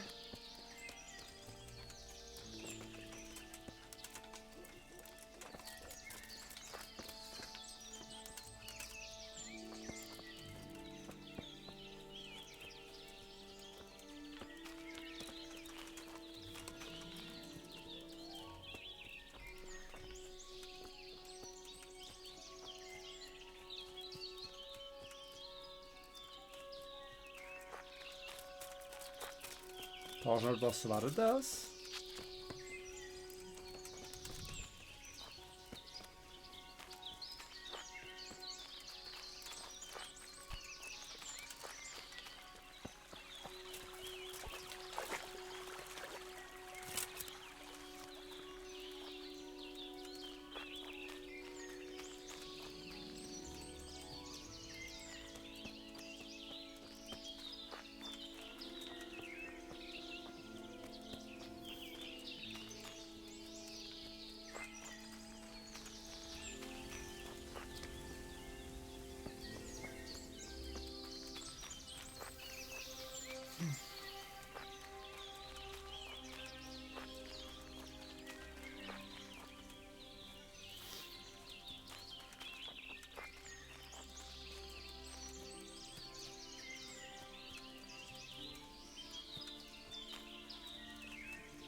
Ser ingen ass.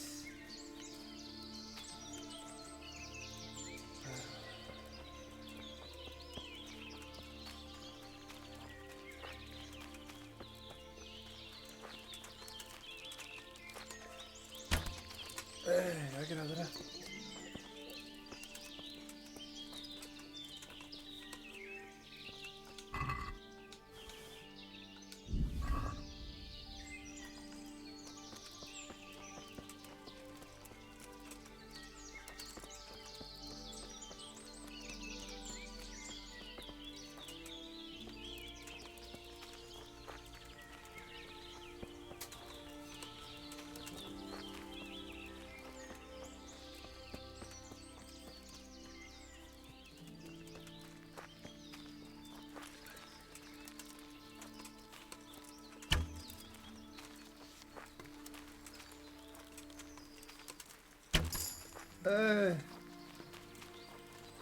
Easy.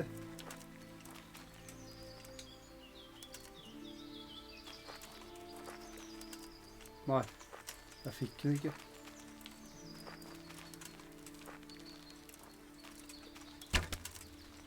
Da fikk jeg den.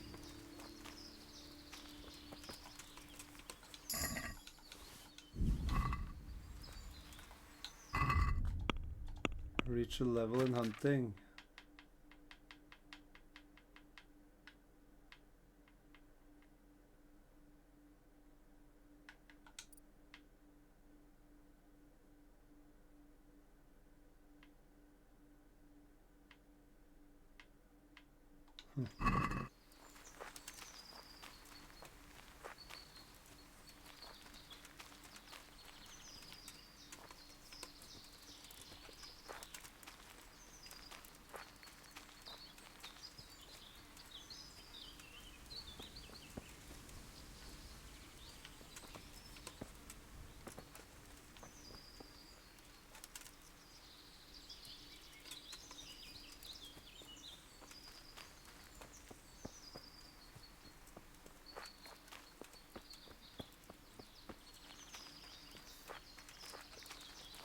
Det er litt gøy. Hunting. Jeg må bruke mer bue i toeren, ass.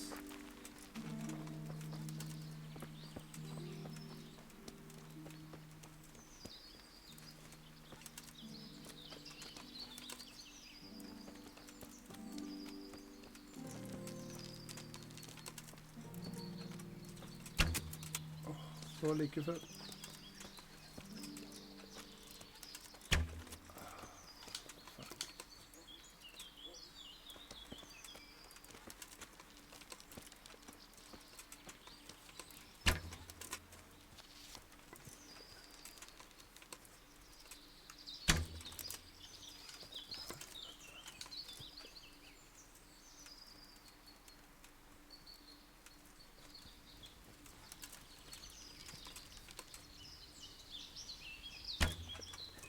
Det er så vidt, liksom, hver gang.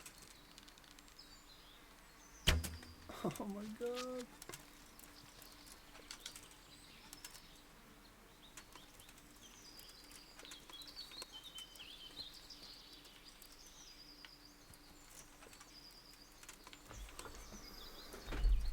Hvor ble den av nå? Ja.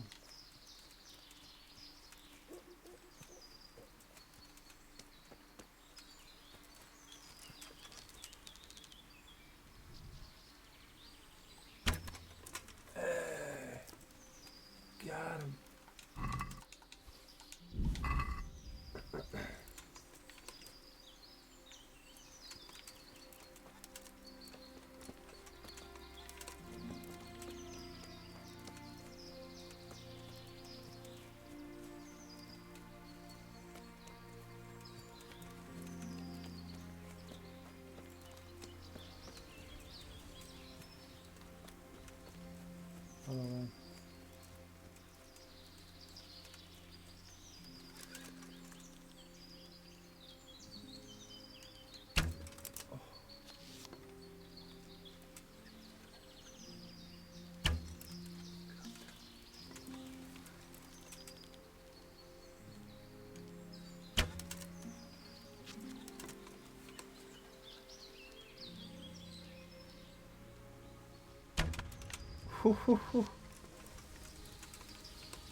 Marksman, ass.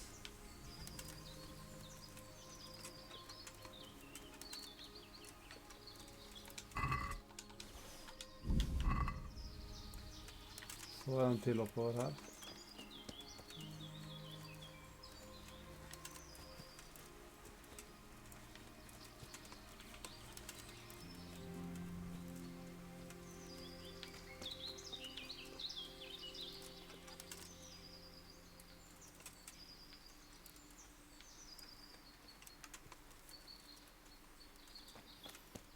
Lurer på hvor mye jeg skal hente.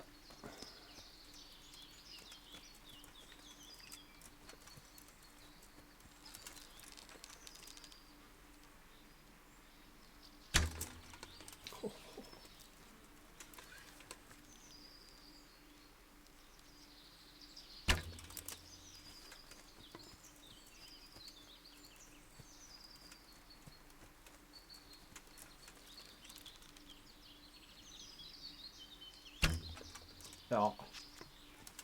Brosef. Det var rett ved siden av.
Nå fikk jeg en ny level.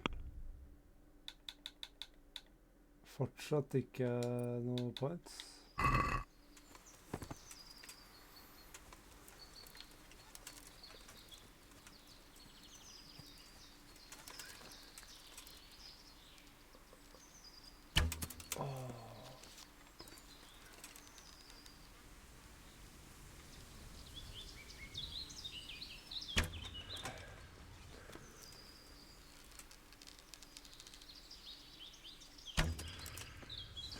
Bra.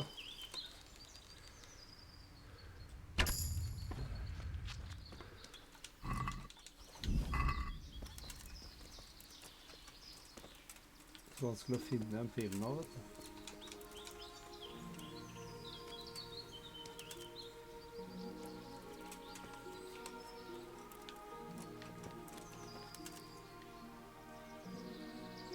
Bare hans, jo.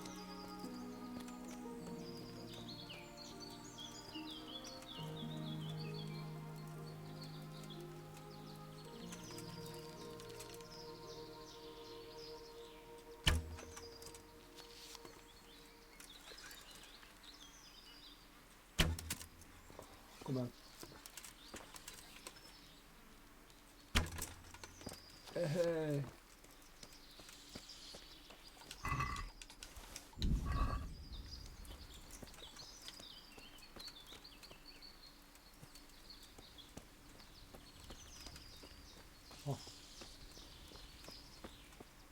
Kan vi ikke prate?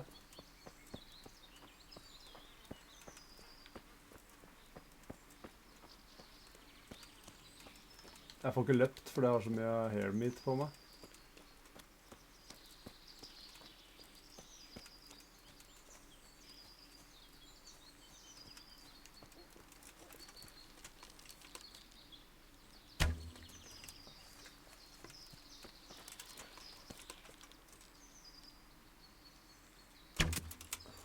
Mamma.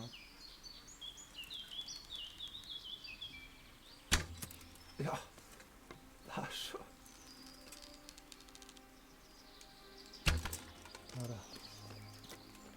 Det er så vanskelig, ass.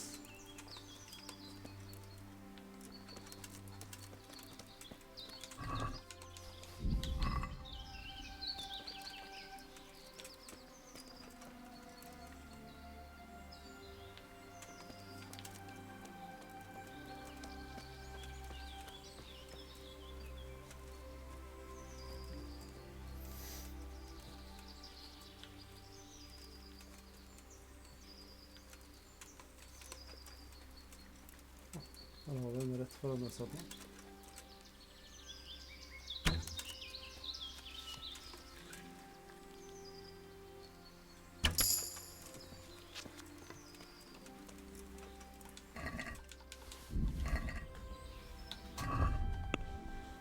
Nå har jeg vel... Ja, der ja.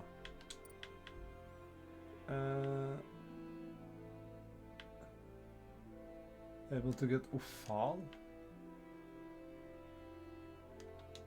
Level 2.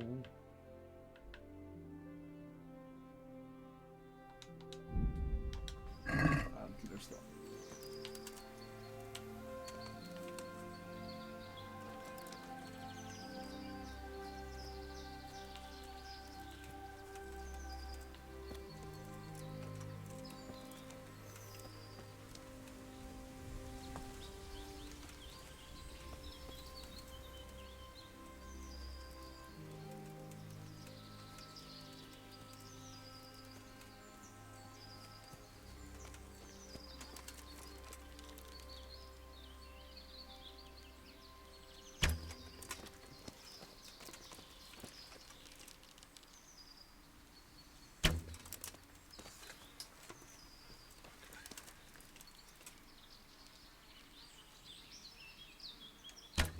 Ja, det er jo så fucka.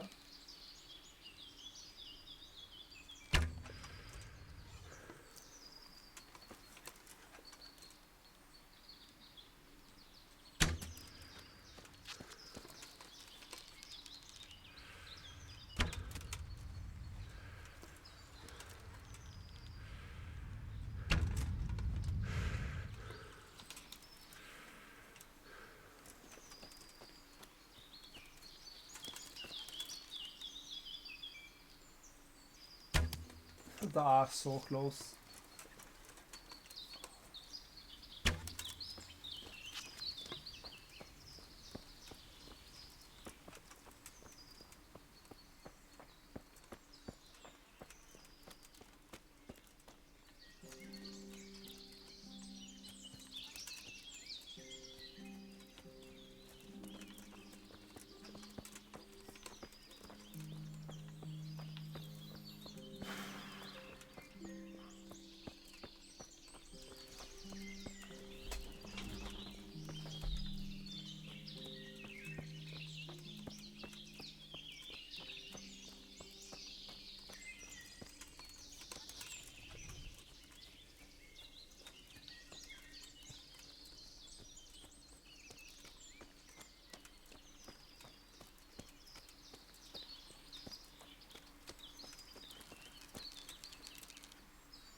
Det er jo RNG det greiene her. Det er jo ikke mulig å treffe på hvert skudd.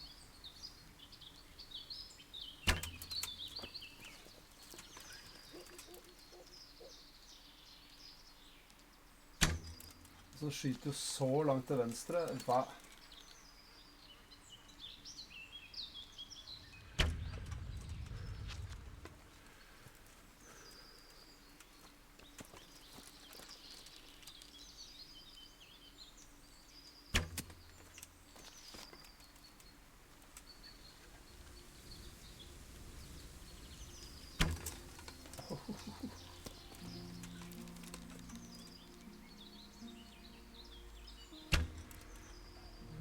Akkurat piler.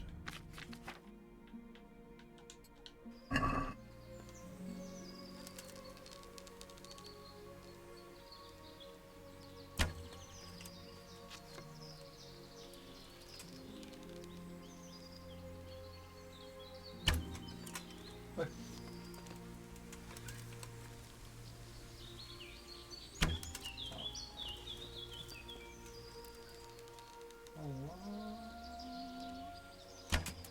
Ja.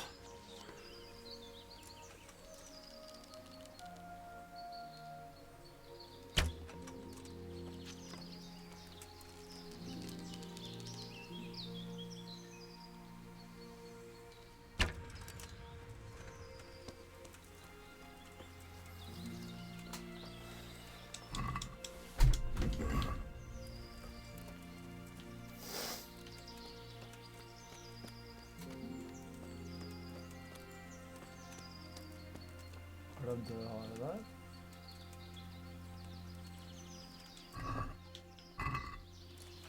Den har allerede alt tatt.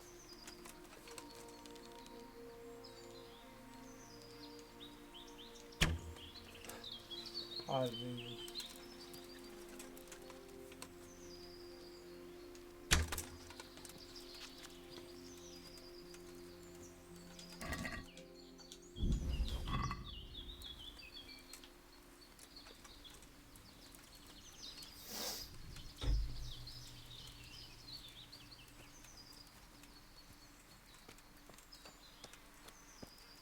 Skal jeg kunne bære litt mer, ass. Føler ikke jeg kan ha på meg nord ut, liksom.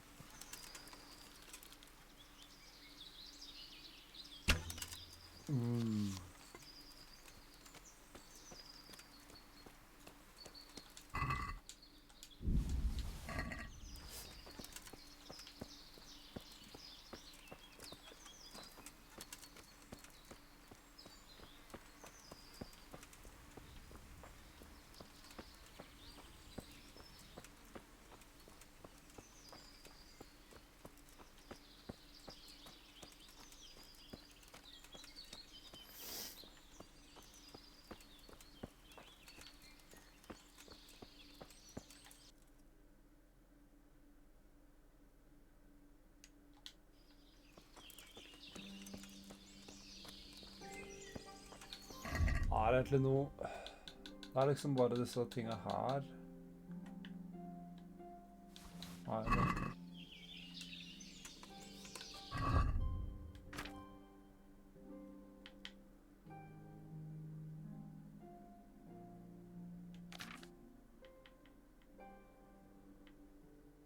Disse tingene her veier så mye, liksom.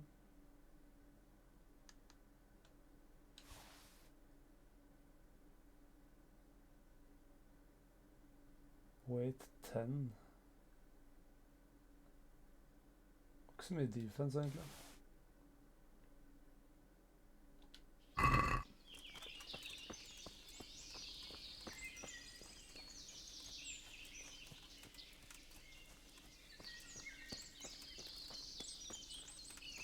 Men hvor lenge er det vi skal drive på?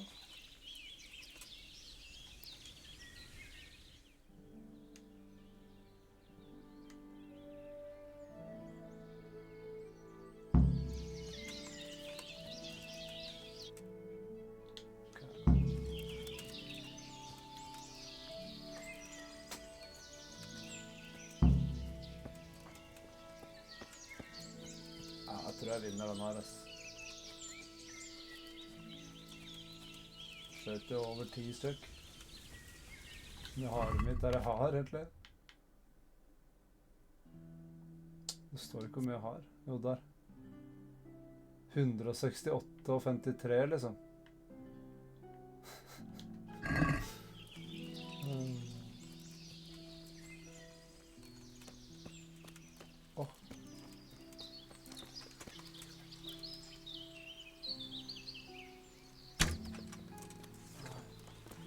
Zombie!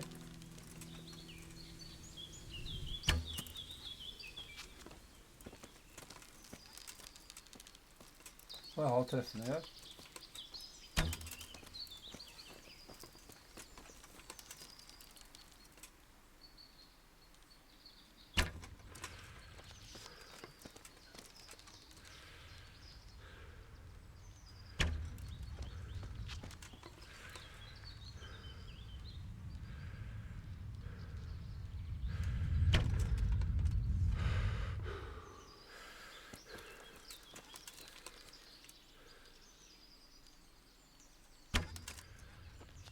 Come on.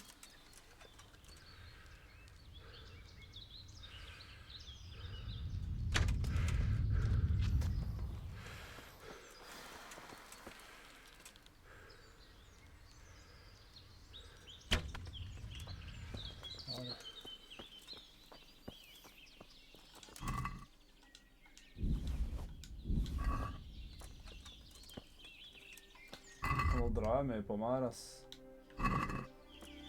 Ja, vi får dragge alt sammen. Briefe den.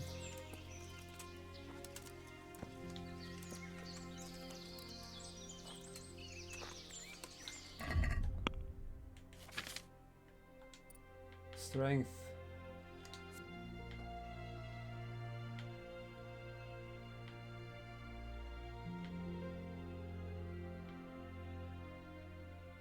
Det er den jeg trenger, vet du. Og det er level 8.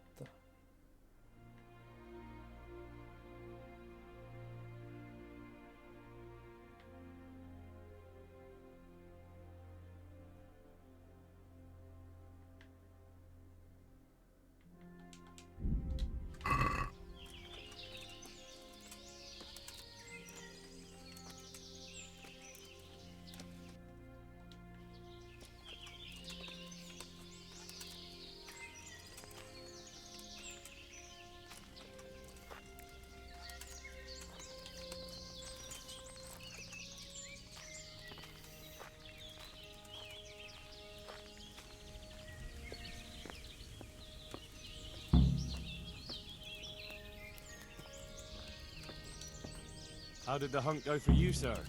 I did quite well. Look. Why do you ask? You were right on my arse the whole time. Not bad, though. Quite good, actually. For a common blacksmith boy. Shouldn't there be some reward for the victor? Jesus, the insolence. A serf asking his lord for coin. But never let it be said I'm a pinch purse. Very well, then. Your serf humbly thanks you, my lord. It's getting quite late. I think we've had enough fun for one day. Vi kan ta kjøttet, vet du. Henry, follow me! We're going hunting. Så legger jeg igjen kjøttet her, ass.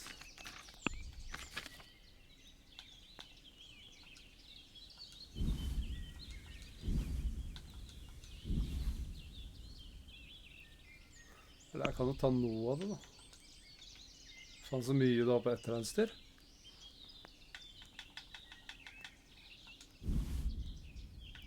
Tar 10 av hver.